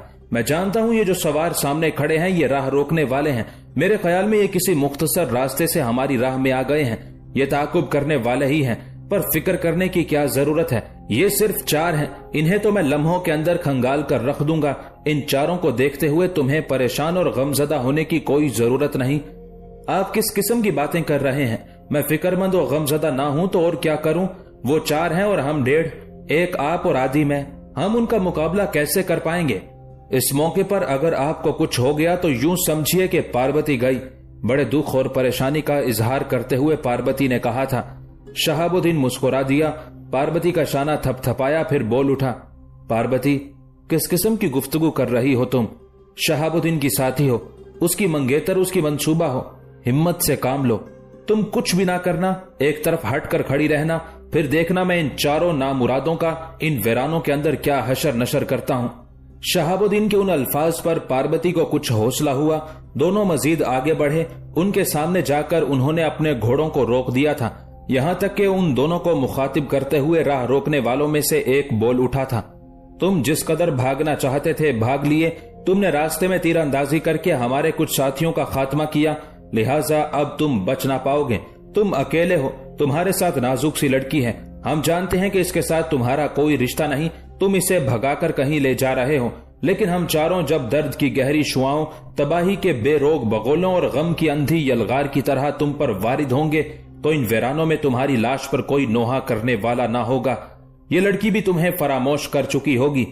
राह रोकने वाला जब खामोश हुआ तब खोलते लहजे में शहाबुद्दीन ने उन्हें मुखातिब किया, तुम जैसे वहशी बिफरे दरिंदे और अपनी मौत के मुंतजिर गलीज भेड़िए मैंने बहुत देख रखे हैं। मैं शराबों का मुसाफिर हूं, ना ही हवा की सिसकारियों पर उड़ता हुआ कोई बेबस खुश्क पत्ता कि तुम मुझे उड़ाकर रख दोगे। ना ही तुम लोहे और पत्थर के बने हुए हो कि मेरी तलवार तुम पर असर नहीं करेगी। औरों के अक्स रौंदने वालों, आगे बढ़कर मुझसे टकराओ। जिस तरह तेज बारिश कागज पर लिखी हुई कच्ची तहरीरों और दीवार पर बने हुए कच्चे रंगों के नकूश को मिटा देती है, ऐसे मैं भी अगर तुम्हें खून का गुस्ल देता हुआ ना निकल जाऊं तो मेरा नाम तब्दील कर देना। आगे बढ़कर मुझसे टकराओ, फिर देखो मौत की खूनी मुसाफतें किसका मुकद्दर बनती हैं और कामयाबियों की कथा किसका बख्त और नसीब बनती है। शहाबुद्दीन की उस गुफ्तगू पर वो चारों एक दूसरे की तरफ देखते हुए सलाह मशवरा करने लगे थे कि अचानक शहाबुद्दीन ने अपनी पेटी से भारी फल का खंजर निकाला, ताक कर मारा और उसका खंजर उनमें से एक का सीना चीरता हुआ निकल गया था। वो चीख मारता हुआ अपने घोड़े से गिर गया था। अचानक उस तब्दीली पर वो तीनों परेशान से हो गए थे, अपने साथी की तरफ देखने लगे थे। ऐन उसी मौके पर वहशियाना अंदाज में शहाबुद्दीन ने अपने घोड़े को एड़ लगाई। घोड़ा हिनहिनाता हुआ आगे बढ़ा। तूफानी अंदाज में शहाबुद्दीन उनमें से एक पर हमलावर हुआ और उसकी गर्दन काट कर रख दी थी। उसके बाद एकदम अपने घोड़े को मोड़ता हुआ वो दोबारा पार्वती के करीब आन खड़ा हुआ था। घोड़े को रोकने के बाद शहाबुद्दीन ने फिर उनकी तरफ देखा और कहने लगा, इससे पहले तुम चारों में से जो धमकी आमेज अंदाज में गुफ्तगू कर रहा था वो तो खत्म हो चुका है। तुम 4 थे, 2 मौत की गहरी नींद सो चुके हैं, अब तुम 2 बाकी हो। तुम में से भी अगर कोई अपने पहले साथी की तरह मेरे साथ धमकी आमेज गुफ्तगू करना चाहता है तो करे, अपने दिल की भड़ास निकाल ले। इसके बाद शायद तुम दोनों में से भी किसी को इस तरह की गुफ्तगू करने का मौका ना मिले। संभल जाओ, मैं तुम पर हमला करने लगा हूं, फिर देखता हूं तुम दोनों मेरे सामने कितनी देर तक अपना दिफा करने में कामयाब रहते हो। उसके साथ ही एक बार फिर शहाबुद्दीन ने अपने घोड़े को एड़ लगाई, तूफानी अंदाज में आगे बढ़ा था। वो दोनों भी संभल गए थे। दाएं बाएं होकर उन्होंने एक साथ शहाबुद्दीन पर अपनी तलवार बरसाई थी। फिर शहाबुद्दीन ने उन दोनों के वार अपनी तलवार पर रोके, फिर एकदम उनके बीच में से जरा आगे निकल गया था। उस मौके पर एक को न जाने क्या सूझी, वो अपने घोड़े का रुख मोड़ते हुए पार्वती की तरफ बढ़ा था। वो शायद पार्वती पर गिरफ्त करते हुए शहाबुद्दीन को अपने सामने बेबस करना चाहता था। ऐन उसी लम्हे शहाबुद्दीन ने अपने घोड़े को मोड़ा था और उन दोनों में से एक को उसने पार्वती की तरफ बढ़ते हुए देख लिया था। वो फौरन अपना हाथ जीन के साथ बंधे हुए नेजे की तरफ ले गया। नेजा उसने फिजा में तोला, ताक कर मारा और पुष्ट की जानिब से उसका नेजा पार्वती की तरफ बढ़ने वाले के दिल को चीरता हुआ निकल गया था। बाकी जो एक रह गया था उस पर बौखलाहट और मौत का कर्ब तारी हो गया था। शहाबुद्दीन ने उसे भी ज्यादा मौका ना दिया। नेजा मारकर वो फौरन आखिरी पर हमलावर हुआ। कुछ देर तक उसने शहाबुद्दीन के सामने दिफा किया, फिर वो लरज कांप रहा था। चेहरे पर खौफ और फिक्रमंदी की लहरें थी और उसी खौफ और वहशत में वो शहाबुद्दीन के हमलों को रोक ना सका और शहाबुद्दीन की तलवार उसे भी काटती हुई निकल गई थी। राह रोकने वाले चारों का खात्मा करने के बाद शहाबुद्दीन अपने घोड़े को एड़ लगाकर जब पार्वती के करीब आया तो उसने देखा उस समय पार्वती के चेहरे पर गहरी मुस्कुराहट थी। शहाबुद्दीन ने उसे मुखातिब किया, पार्वती कैसा रहा ये खेल? पार्वती उस मौके पर संजीदा हो गई थी। राह रोकने वालों में से जो उस पर हमलावर होने के लिए आगे बढ़ा था, उसकी वजह से उसने अपनी तलवार बेनियाम कर रखी थी। ढाल भी संभाल ली थी। ढाल उसने अपनी पीठ पर लटका दी, तलवार नियाम में की। एक जस्त लगाकर वो घोड़े से उतरी और फिर शहाबुद्दीन को मुखातिब करते हुए वो संजीदगी से कहने लगी, जरा आप अपने घोड़े से उतरें। उस मौके पर शहाबुद्दीन भी अजीब सी संजीदगी में पार्वती की तरफ देखने लगा था, इसलिए कि उसने जायजा लिया कि पार्वती अचानक मुस्कुराते मुस्कुराते संजीदा हो गई थी। अपने घोड़े से उतरकर उसी संजीदगी में शहाबुद्दीन पार्वती के करीब आया और गौर से उसकी तरफ देखते हुए उसने कहा, क्या बात है, पहले यहां बैठ जाएं। पार्वती ने लम्हा भर के लिए शहाबुद्दीन की तरफ गौर से देखने के बाद जमीन की तरफ अपनी उंगली से इशारा किया। क्या बात है? शहाबुद्दीन के लहजे में संजीदगी थी। क्या आपको मुझ पर एतमाद और भरोसा नहीं है? पार्वती ने भी उस जैसी संजीदगी में कहा था। इस पर शहाबुद्दीन उस जगह बैठ गया जहां पार्वती ने इशारा किया था। पार्वती उसकी पुष्ट की तरफ गई, फिर जोरदार अंदाज में वो शहाबुद्दीन के कंधे दबाने लगी थी। उसकी उस हरकत पर शहाबुद्दीन फौरन तड़प कर उठ खड़ा हुआ। उसके चेहरे पर मुस्कुराहट थी।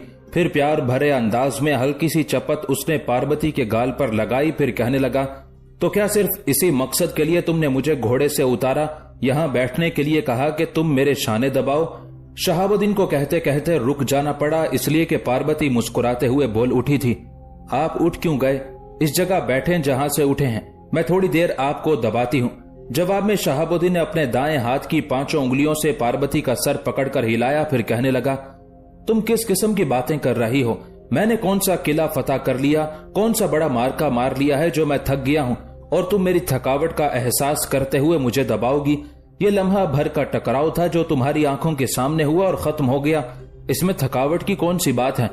शहाबुद्दीन की उस गुफ्तगू के जवाब में पार्वती मुस्कुरा दी, फिर कहने लगी, शहाबुद्दीन, मैं आपकी जात, आपकी शख्सियत, आपकी रफाकत, आपकी शुजात, आपकी दलेरी, आपके इसार और खलूस पर जितना भी फख्र करूं कम है।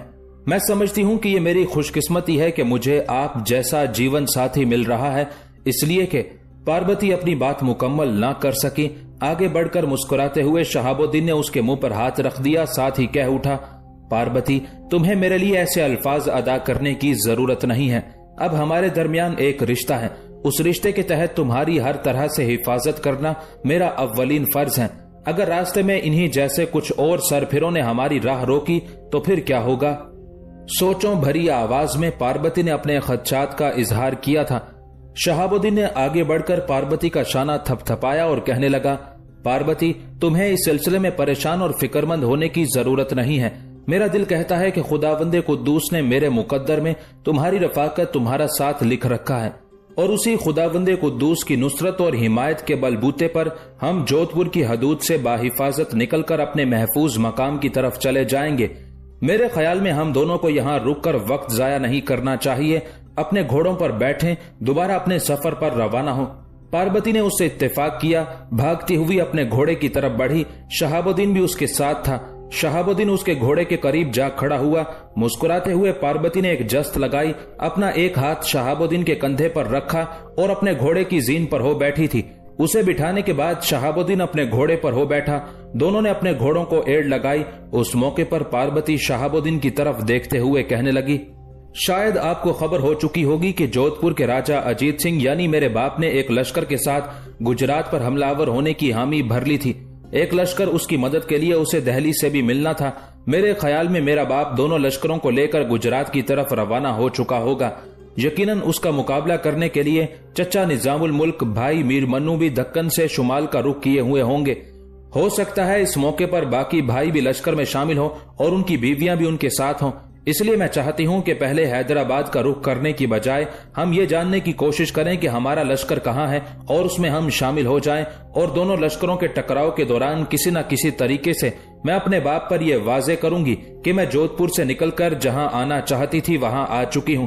इस तरह उसे यह एहसास हो जाएगा कि कुदरत ने जो फैसले करने होते हैं वो यकीनन इंसान की मर्जी और उसके इरादे के खिलाफ पूरे होकर रहते हैं।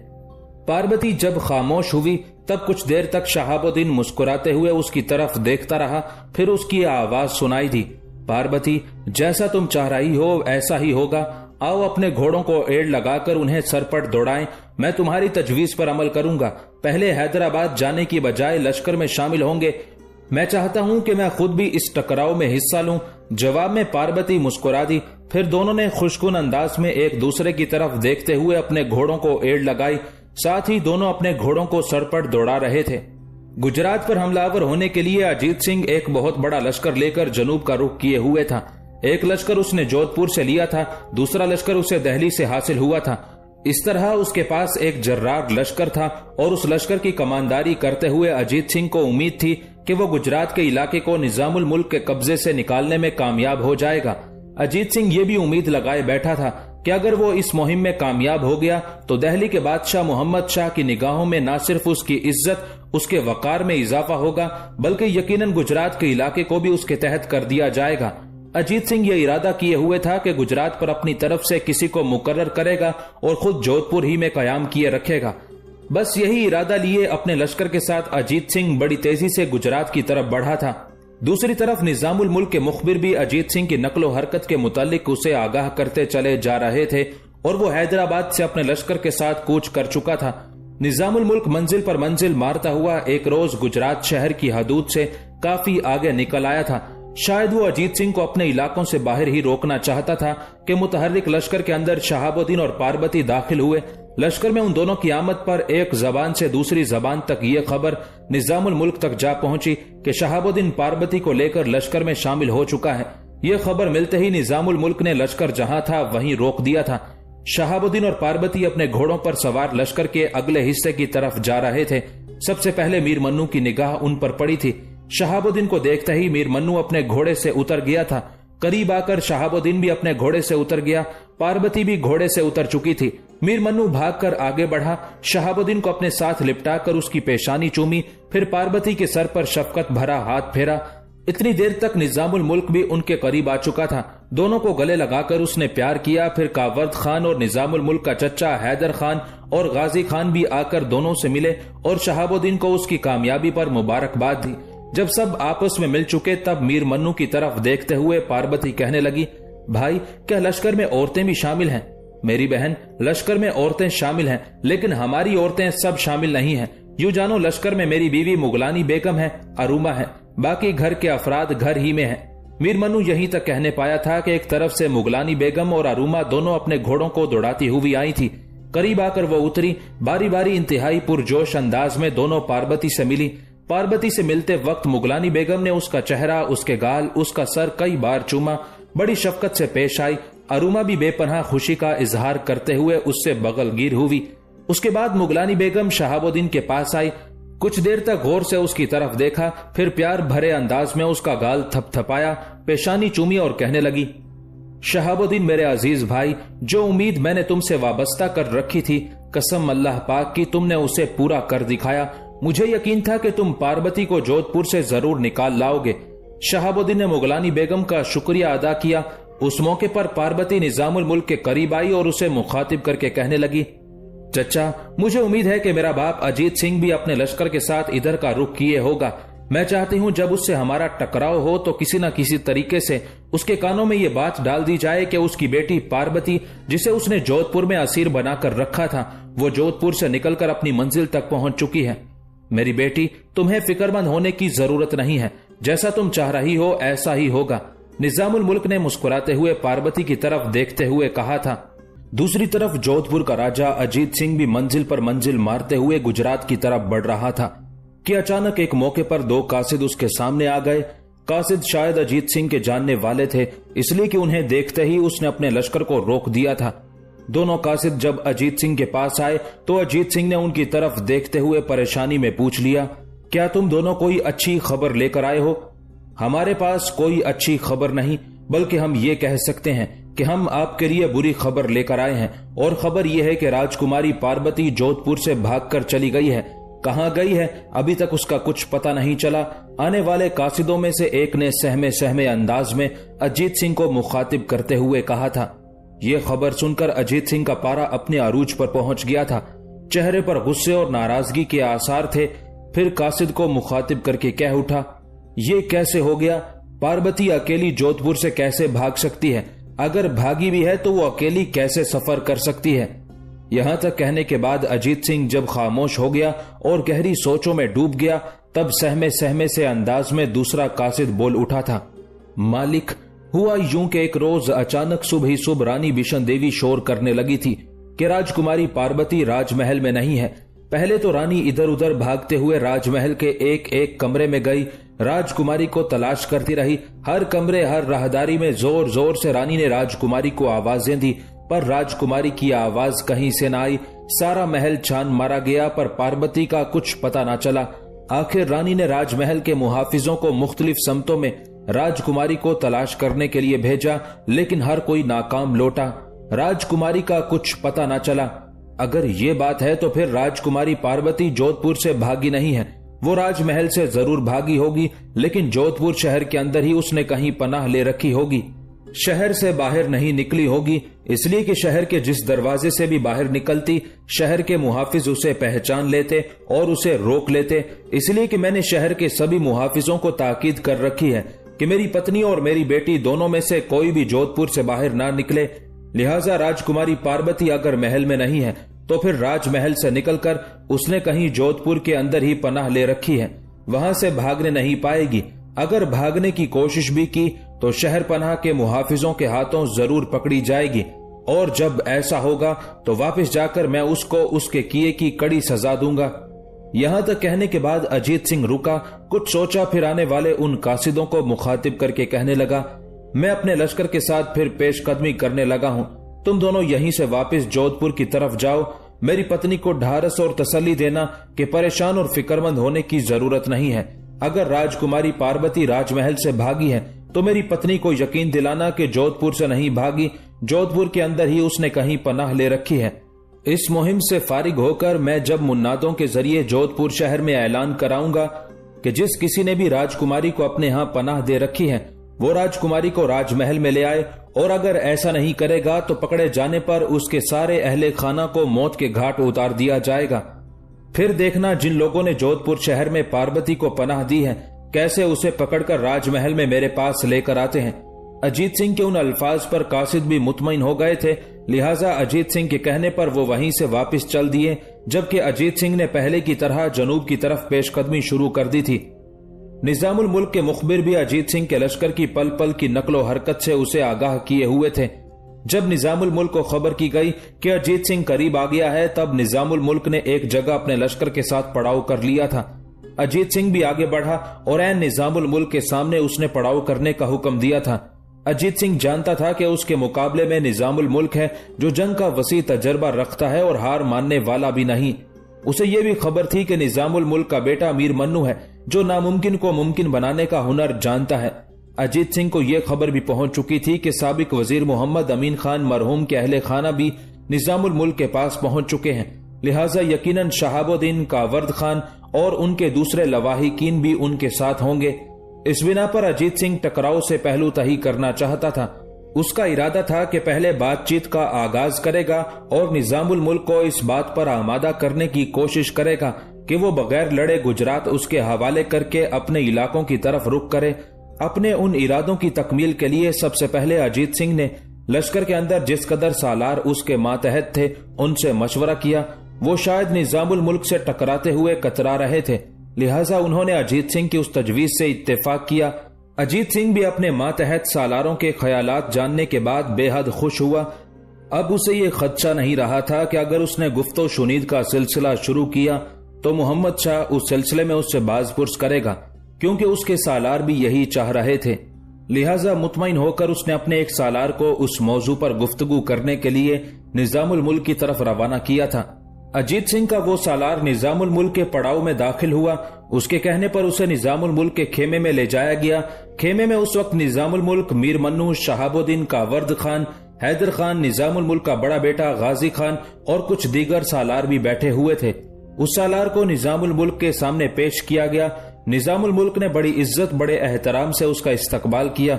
सब ने अपनी जगह से उठकर उससे मुसाफा किया। फिर निजामुल मुल्क ने उसे अपने सामने बिठाया और आने की वजह पूछी। निजामुल मुल्क के उस इस्तफसार पर अजीत सिंह का वो सालार निजामुल मुल्क की तरफ देखते हुए कहने लगा, मोहतरम निजामुल मुल्क, ये अजीब इत्तेफाक है कि हालात आप और अजीत सिंह को आमने सामने ले आए हैं। वो आपका और आपके खानदान का बड़ा एहतराम करता है, आपसे जंग नहीं करना चाहता। इसी बिना पर उसने सुलह की गुफ्तो शुनीद के लिए मुझे आपकी तरफ रवाना किया है। कासिद जब खामोश हुआ तब निजामुल मुल्क बड़े गौर से उसकी तरफ देखते हुए कहने लगा, अगर अजीत सिंह जंग नहीं करना चाहता, उसकी निगाहों में मेरे लिए और मेरे अहले खाना के लिए एहतराम है, तो जंग से बचने का एक ही तरीका है कि वो अपने लश्कर को लेकर वापस चला जाए, मुझे मेरे हाल पर छोड़ दे। मोहतरम निजामुल मुल्क, ऐसा भी नहीं हो सकता, इसलिए कि मोहम्मद शाह ने उसे हुक्म दे रखा है कि वो आपसे टकराए और गुजरात पर कब्जा करे। लिहाजा उसकी ख्वाहिश है कि आप ये टकराव ना होने दें, मोहम्मद शाह की ख्वाहिश का एहतराम करें और गुजरात का इलाका उसके हवाले करके आप बखैर व आफियत हैदराबाद की तरफ चले जाएं। अजीत सिंह का सालार जब खामोश हुआ तब किसी कदर खफगी, नाराजगी और बेजारी का इजहार करते हुए निजामुल मुल्क कहने लगा, मोहम्मद शाह को गुजरात पर हमलावर होने का मशवरा जो लोग दे रहे हैं, मैं उन्हें अच्छी तरह जानता हूँ। मेरे खुदा को मंजूर हुआ तो अगर मेरे साथ किसी ने ज्यादा उलझने की कोशिश की तो अनकरीब मेरा हाथ उन लोगों की गर्दन पर होगा जो मोहम्मद शाह को असल राह से हटाने की कोशिश कर रहे हैं और उसे तबाही और बर्बादी की तरफ ले जा रहे हैं। मोहम्मद शाह की दादी जिंदा थी तो मोहम्मद शाह बिल्कुल सीधा चल रहा था। उसके मरने के बाद उसने जो ऐशो निशात का सिलसिला शुरू कर रखा है, उसकी खबरें पूरी ममलुकत में फैल चुकी हैं। उसने ममलुकत के कामों से दूर रहने के लिए और ऐशो इशरत के समय बांधने के लिए जो बागात लगवाए हैं, उनकी खबरें भी दक्कन से लेकर हिमालय तक बिखरी हुई हैं। वापस जाकर अजीत सिंह से कहना कि वो अपने आप को जोधपुर तक ही महदूद रखे। ज्यादा लोभ लालच में पड़ेगा तो ऐसा गिरेगा कि उठने नहीं पाएगा। वापस जाकर मेरी तरफ से अजीत सिंह को यह भी कहना कि मैं गुजरात उसके हवाले करके वापस जाने वाला नहीं हूँ। गुजरात मेरी अमलदारी में शामिल है। मैं अपने इलाकों की हिफाजत करना खूब जानता हूँ। अगर अजीत सिंह वाकई गुजरात मोहम्मद शाह के कहने पर फतह करना चाहता है, उस पर काबिज होकर वहां का हुक्मरान बनने का ख्वाहिशमंद है, तो फिर मुझसे टकराए। मुझे शिकस्त दिए बगैर अजीत सिंह गुजरात पर अपना तसल्लुत कायम नहीं कर सकता। वापिस जाकर अजीत सिंह से यह भी कहना, मुझसे टकराए। मैंने जब जंग के दौरान अंदाजा लगा लिया कि अजीत सिंह वाकई मुझ पर भारी साबित हो रहा है, तो मैं खुद ही गुजरात के इलाके उसके हवाले करके अपना आप समेट कर जनूब की तरफ चला जाऊंगा। यहां तक कहने के बाद निजामुल मुल्क रुका, फिर दोबारा उस सालार की तरफ देखते हुए कहने लगा, मेरा एक और पैगाम भी वापस जाकर अजीत सिंह को देना। उसे कहना, तुमने निजामुल मुल्क के भतीजे शहाबुद्दीन के साथ अपनी राजकुमारी पार्वती का ब्याह करने से इनकार कर दिया था। धोखे से उसने अपनी राजकुमारी और पत्नी को जोधपुर में वापस बुलाया और वहां दोनों को रोककर एक तरह से अपना कैदी और असीर बना लिया। अजीत सिंह से जाकर यह भी कहना कि अब पार्वती जोधपुर नहीं बल्कि इस वक्त वो मेरे लश्कर में शामिल है। निजामुल मुल्क के उस इंकशाफ पर अजीत सिंह का वो सालार दंग रह गया था। कुछ देर तक गौर से उसने निजामुल मुल्क को देखा, फिर कहने लगा, यह नामुमकिन है। पार्वती किसी भी सूरत जोधपुर से भागकर आपके पास या आपके लश्कर में नहीं आ सकती। जिस किसी ने भी ये खबर आपको दी है, उसने गलत बयानी से काम लिया है। इसमें कोई शक नहीं कि पार्वती जोधपुर के राजमहल से गायब है, लेकिन वो जोधपुर ही में किसी के हाथ छुपी हुई है। अनकरीब उसे वहां से निकाल बाहर किया जाएगा और ऐसी सूरत में अजीत सिंह उसे कड़ी सजा देने का फैसला भी कर चुका है। हमारे लिए ये खबर नई नहीं है, इसलिए कि अजीत सिंह के पास जोधपुर से 2 कासिद आए थे जिन्होंने ये इत्तला कर दी है कि राजकुमारी पार्वती राजमहल से गायब है, लेकिन किसी ने उसे जोधपुर शहर से निकलते हुए नहीं देखा, ना ही वो वहां से निकल सकती है। इसलिए कि शहर पनाह के सारे मुहाफिजों को अजीत सिंह ने सख्ती के साथ अहकामात जारी किए हैं कि उसकी बीवी और बेटी दोनों किसी भी सूरत जोधपुर शहर से निकलने ना पाएं। अब आप ही बोलें, ऐसी सूरत में राजकुमारी पार्वती जोधपुर से निकलकर आपके लश्कर में कैसे आ सकती है? जिस किसी ने भी आपको ये खबर दी है गलत दी है। अजीत सिंह के उस सालार के जवाब में कुछ देर तक निजामुल मुल्क धीरे धीरे मुस्कुराता रहा, फिर उसे मुखातिब करके बोल उठा, क्या तुम राजकुमारी पार्वती को जानते हो? उसे तुमने देख रखा है और वो तुम्हारे सामने आए तो क्या तुम उसे पहचान पाओगे? निजामुल मुल्क के उन अल्फाज के जवाब में वो कासिद किसी कदर परेशान और फिक्रमंद हो गया था। खेमे में उसकी धीमी सी आवाज सुनाई दी थी, हाँ, मैंने राजकुमारी पार्वती को एक बार नहीं कई बार देख रखा है। अगर वो मेरे सामने आए तो मैं उसे पहचान सकता हूँ। बेटे उठो, पहले सारा मामला पार्वती को समझाना, फिर उसे अपने साथ इस खेमे में लेकर आओ। निजामुल मुल्क ने अपने पहलू में बैठे अपने बेटे मीर मन्नू की तरफ देखते हुए कहा था। जवाब में मीर मन्नू उठ खड़ा हुआ और खेमे से बाहर निकल गया था। निजामुल मुल्क के ऐसा करने पर अजीत सिंह के सालार की हालत अजीब सी थी। कभी कभी गहरी सोचों में डूब जाता था, कभी वो जुस्तजू भरे अंदाज में खेमे के दरवाजे की तरफ देखने लग जाता था। थोड़ी देर बाद खेमे में मीर मन्नू वापिस आया, उसके साथ राजकुमारी पार्वती भी थी। पार्वती जब खेमे में दाखिल हुई तो निजामुल मुल्क अपनी जगह पर उसके एहतराम में उठ खड़ा हुआ। बाकी सब भी खड़े हो गए थे। निजामुल मुल्क ने हाथ के इशारे से शहाबुद्दीन के साथ जो नशिस्त थी वो खाली करने के लिए कहा, फिर सब बैठ गए। खाली नशिस्त की तरफ इशारा करते हुए पार्वती को मुखातिब करके निजामुल मुल्क कहने लगा, बेटी यहाँ शहाबुद्दीन के पास बैठ जाओ। मुस्कुराते हुए पार्वती आगे बढ़ी, शहाबुद्दीन के पहलू में बैठ गई। खेमे में कुछ देर खामोशी रही। अजीत सिंह का कासिद शायद पार्वती को पहचान गया था, लिहाजा नदामत भरे अंदाज में उसकी गर्दन झुक सी गई थी। उस मौके पर निजामुल मुल्क ने उसे मुखातिब किया, अजीत सिंह के कासिद, गर्दन झुकाओ नहीं, मेरी तरफ देखो। जो लड़की खेमे में दाखिल हुई है, क्या तुमने इसे पहचाना? ये कौन है? वो सालार शर्मसार सा दिखाई दे रहा था। धीमे से लहजे में निजामुल मुल्क की तरफ देखते हुए कहने लगा, ये यकीनन राजकुमारी पार्वती ही है, मैं इसे पहचान चुका हूँ। उस कासिद के उन अल्फाज पर निजामुल मुल्क मुस्कुराया। दोबारा खेमे में उसकी आवाज सुनाई दी थी, अगर तुमने पार्वती को पहचान लिया है तो क्या तुमने शहाबुद्दीन का नाम भी सुन रखा है? वो सालार फिर दुख भरे अंदाज में बोल पड़ा था, यकीनन मैंने शहाबुद्दीन का नाम सुन रखा है, इसलिए कि राजकुमारी पार्वती का रिश्ता इसके साथ तय हुआ था। तो फिर गौर से पार्वती की तरफ देखो, पार्वती के साथ जो नौजवान बैठा हुआ है वही शहाबुद्दीन है, ये मेरा भतीजा है। वापस जाकर अजीत सिंह से कहना कि अनकरीब इन दोनों की शादी धूमधाम और शानो शौकत से होगी। बेपनाह खुशी का इजहार करते हुए निजामुल मुल्क ने अजीत सिंह के कासिद से कहा था। उस मौके पर निजामुल मुल्क ने पार्वती की तरफ देखा, फिर शफकत भरे लहजे में उसे मुखातिब करके कहने लगा, पार्वती मेरी बेटी, ये सालार तुम्हारे बाप अजीत सिंह की तरफ से आया है। ये मुझे पैगाम देने आया है कि मेरी बेहतरी इसमें है कि मैं गुजरात के सारे इलाके तुम्हारे बाप के हवाले करके वापस हैदराबाद चला जाऊं। मैंने ऐसा करने से इनकार कर दिया है, जिसका लाजिम नतीजा यह निकलेगा कि हमारा और अजीत सिंह का टकराव होगा। मैं तुम्हारे बाप के सालार को वापस भेजने लगा हूँ। मेरी बच्ची, अगर तुम इसे अपने बाप के नाम कोई पैगाम देना चाहती हो तो दे सकती हो। उस मौके पर राजकुमारी पार्वती ने कुछ सोचा, फिर अपने बाप के कासिद को मुखातिब करके कहने लगी, अगर तुम्हें यकीन हो चुका है कि मैं राजकुमारी पार्वती हूं तो वापस जाकर मेरे बाप से कहना कि बेशक उसने मुझे जोधपुर के राजमहल में असीर करके एक तरह का बेबस और लाचार बनाकर रख दिया था, पर उससे कहना कभी कभी कुदरत के काम भी बड़े अजीबो गरीब होते हैं और उसके कारकुन उसके बंदों की मदद करते हुए हर तुगयान और जबरूत को दोस्ती सा मेहरबान, जुनून शकूक को नेकी की तरह बार आवर और जिल्लत और नकबत को मोहब्बत के वजदान सा खैर ख्वाह बनाकर रख देते हैं। मेरे बाप से कहना कि उसकी बेटी पार्वती कहती है कि अब मैं अपनी मंजिल पर पहुंच चुकी हूं और जिस तरह मेरी बड़ी बहन उस पर एतबार नहीं कर रही, इसी तरह मैं भी आइंदा कभी भी जोधपुर के राजा के किसी भी काम को काबिले एतमाद और काबिले भरोसा ख्याल नहीं करूंगी। बस इसके अलावा मैं तुमसे कुछ नहीं कहना चाहती। यहाँ तक कहने के बाद पार्वती जब खामोश हुई तो निजामुल मुल्क ने अजीत सिंह के सालार की तरफ देखा, फिर खेमे में उसकी आवाज सुनाई दी, जिस काम के लिए तुम आए थे उसका जवाब मैंने तुम्हें दे दिया है।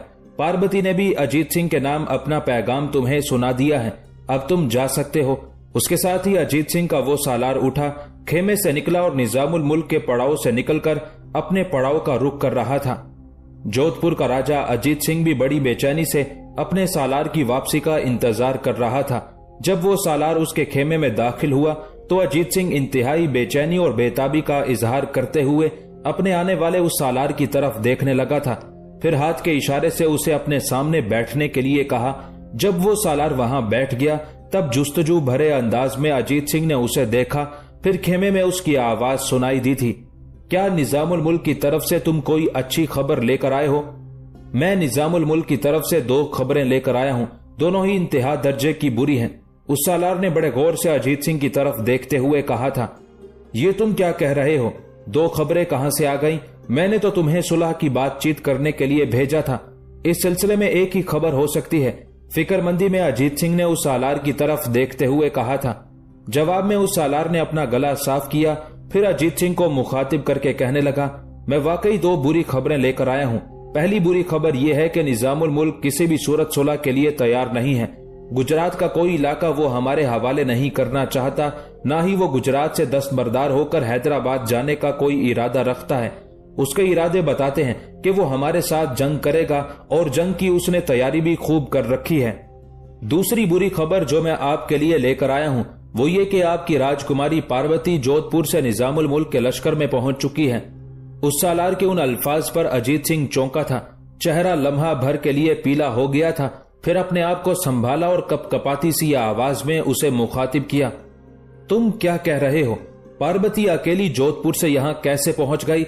इतना लंबा और तवील सफर वो अकेली कैसे कर सकती है? मैं तो यही ख्याल किए हुए था कि अगर वो राजमहल से भागी है तो जोधपुर के किसी घर या अपने किसी जानने वाले के यहाँ उसने पनाह ले ली होगी, वहां से निकलने की कोशिश करेगी, लेकिन शहर पनाह के मुहाफिज निकलने ना देंगे। तुमने ये खबर सुनाकर मुझे चौंका दिया है कि राजकुमारी निजामुल मुल्क के लश्कर में पहुंच गई है, पर यह खबर तुमको किसने दी? खबर देने वाला हमारे हवास मुंतशिर करने के लिए ऐसी झूठी खबर देकर हमें गुमराह भी कर सकता है। हो सकता है निजामुल मुल्क या उसके लवाहिकीन को यह खबर पहुंची हो कि राजकुमारी पार्वती राजमहल से फरार हो चुकी है। इस बिना पर उन्होंने ये कह दिया हो कि वो उनके लश्कर में पहुंच चुकी है। उस सालार ने नफी में गर्दन हिलाई, फिर बोल उठा, ऐसा नहीं है। जब जबानी तौर पर निजामुल मुल्क ने मुझे बताया कि पार्वती उनके लश्कर में मौजूद है तो मैंने भी मानने से इनकार कर दिया था। फिर उन्होंने राजकुमारी को अपने खेमे में बुला लिया। मैंने राजकुमारी को अपनी आंखों से निजामुल मुल्क के खेमे में साबिक वजीर अमीन खान के पोते शहाबुद्दीन के साथ देखा। अब बोले आप क्या कहते हैं? उस सालार के उन अल्फाज पर अजीत सिंह की गर्दन खम खा गई थी। उसका चेहरा झुक गया था, गहरी सोचों में खो गया था। खेमे में फिर उसकी दुख भरी आवाज सुनाई दी, अगर तुमने निजामुल मुल्क के खेमे में अपनी आंखों से मेरी बेटी पार्वती को देखा है तो फिर यूं जानो ये हादसा मेरी जिंदगी का सबसे बड़ा हादसा है। मैंने उन दोनों माँ बेटी की हिफाजत के लिए बड़े इंतजामात किए थे, पर लगता है पार्वती किसी न किसी तरीके से अपनी माँ को भी जुल देकर जोधपुर से भागने में कामयाब हो गई। मुमकिन है जोधपुर में उसके कोई जानने वाले हों जिन्होंने किसी न किसी तरीके से उसे शहर से निकालकर निजामुल मुल्क के लश्कर में पहुंचा दिया हो।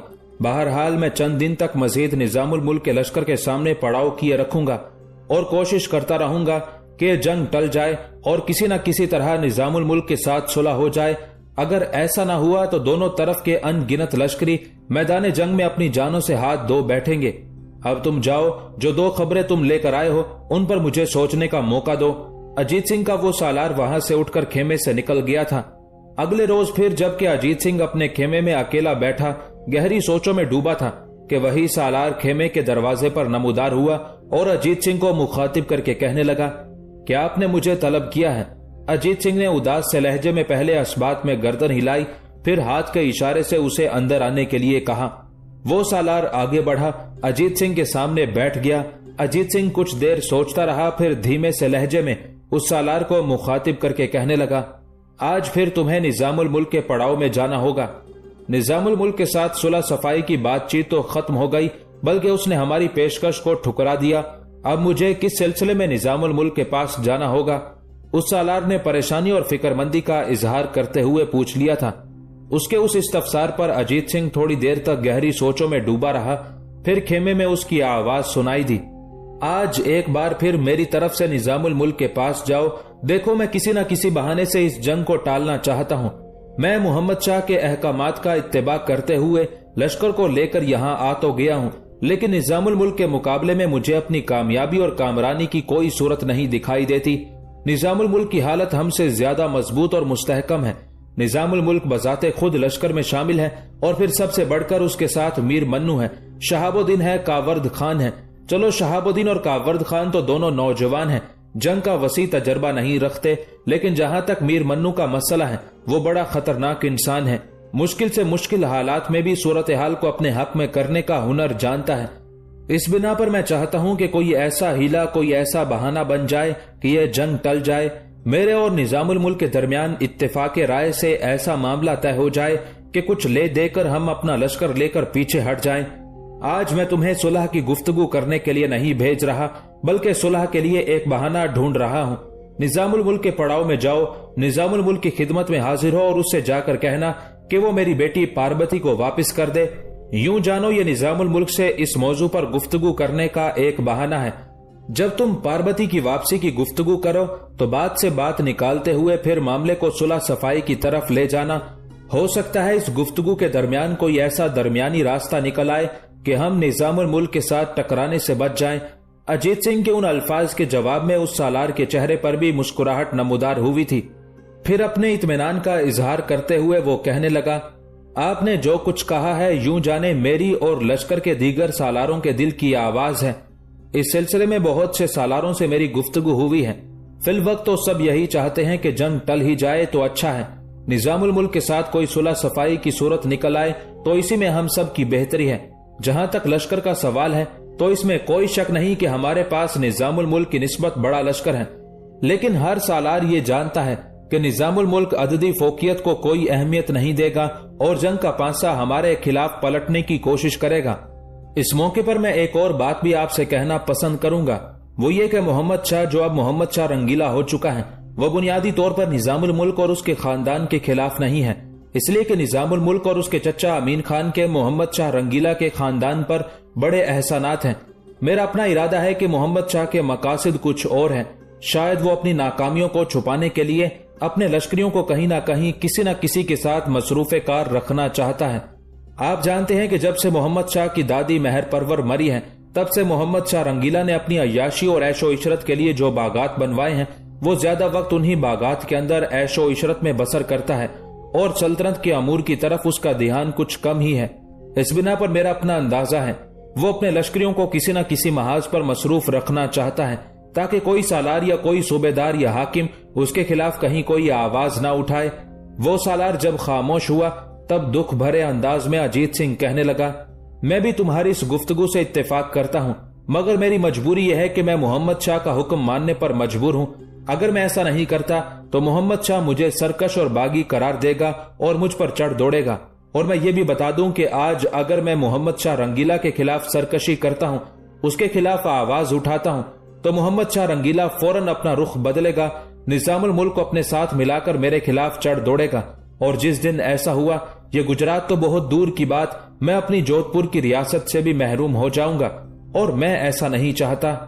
तुम जाओ, मेरे ख्याल में मेरी बेटी के सिलसिले में निजामुल मुल्क से बात करो। वो सालार अपनी जगह से उठ खड़ा हुआ और अजीत सिंह के खेमे से निकल गया था। थोड़ी देर बाद वो निजामुल मुल्क के पड़ाव में दाखिल हुआ और निजामुल मुल्क से मुलाकात करने की ख्वाहिश का इजहार किया। निजामुल मुल्क उस वक्त अपने खेमे में अकेला बैठा हुआ था। बाकी सालार शायद लश्कर के अमूर की देखभाल में मसरूफ थे। बहरहाल निजामुल मुल्क ने अजीत सिंह के सालार की खूब पजीराई की, उसे अपने करीब बिठाया, चंद लम्हों तक गौर से उसकी तरफ देखा, फिर निजामुल मुल्क ने उसे मुखातिब किया, मेरे अजीज, तू पहले भी आया था और जो शराइत तुमने पेश की थी उन्हें मानने से मैंने इनकार कर दिया था। अब तुम कौन सा मौजू लेकर आए हो? उस सालार ने जरा खनखारते हुए अपना गला साफ किया, अजीब सी मस्करत में एक बार निजामुल मुल्क की तरफ देखा, फिर निजामुल मुल्क के खेमे में उसकी आवाज सुनाई दी थी, मोहतरम निजामुल मुल्क, मुझे एक बार फिर अजीत सिंह ने आपकी खिदमत में भेजा है। अब मैं आपसे ये गुजारिश करने आया हूँ कि अजीत सिंह ये कहता है कि उसकी बेटी पार्वती उसे वापस कर दी जाए। उस सालार के उन अल्फाज पर निजामुल मुल्क के चेहरे पर हल्का सा तबस्सुम नमूदार हुआ और कहने लगा, अजीत सिंह पागल और बावला तो नहीं हो गया? क्या हमने जबरदस्ती और कहरो जबर के साथ पार्वती को अपने पास रोक रखा है? क्या हम उसे लेने गए थे कि वो आकर हमारे लश्कर में कयाम करे और अपने बाप को छोड़ दे? पार्वती का रिश्ता शहाबुद्दीन के साथ तय हो चुका था और उस रिश्ते को तय करने में अजीत सिंह की मर्जी और उसके इरादे शामिल थे।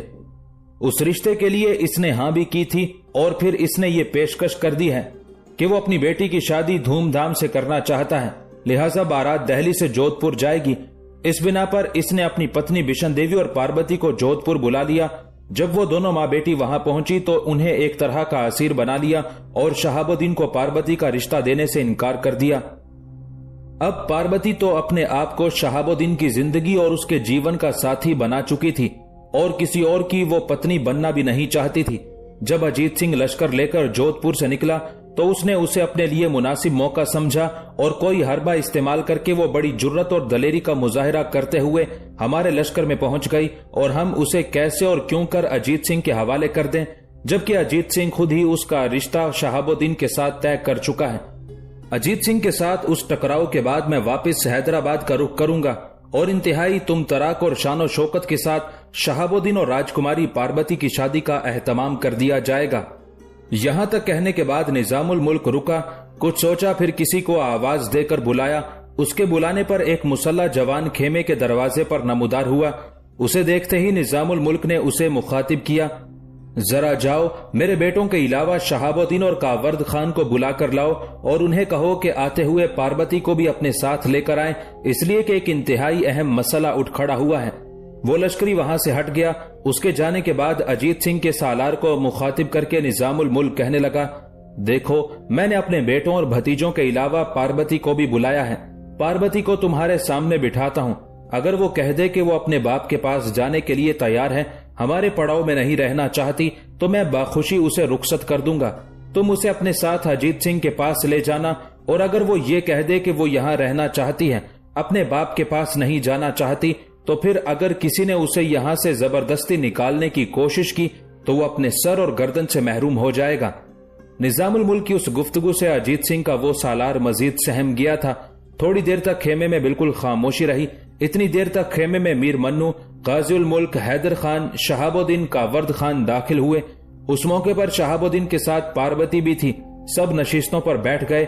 निजामुल मुल्क ने पार्वती की तरफ देखा, फिर उसे मुखातिब करके कहने लगा, बेटी, तुम्हारे बाप का ये सालार एक बार फिर मेरे पास आया है और ये कहता है कि अजीत सिंह ये मुतालबा करता है कि उसकी बेटी पार्वती को उसके पास भेज दिया जाए। मैंने उससे कहा है कि मैं पार्वती को बुलाता हूँ।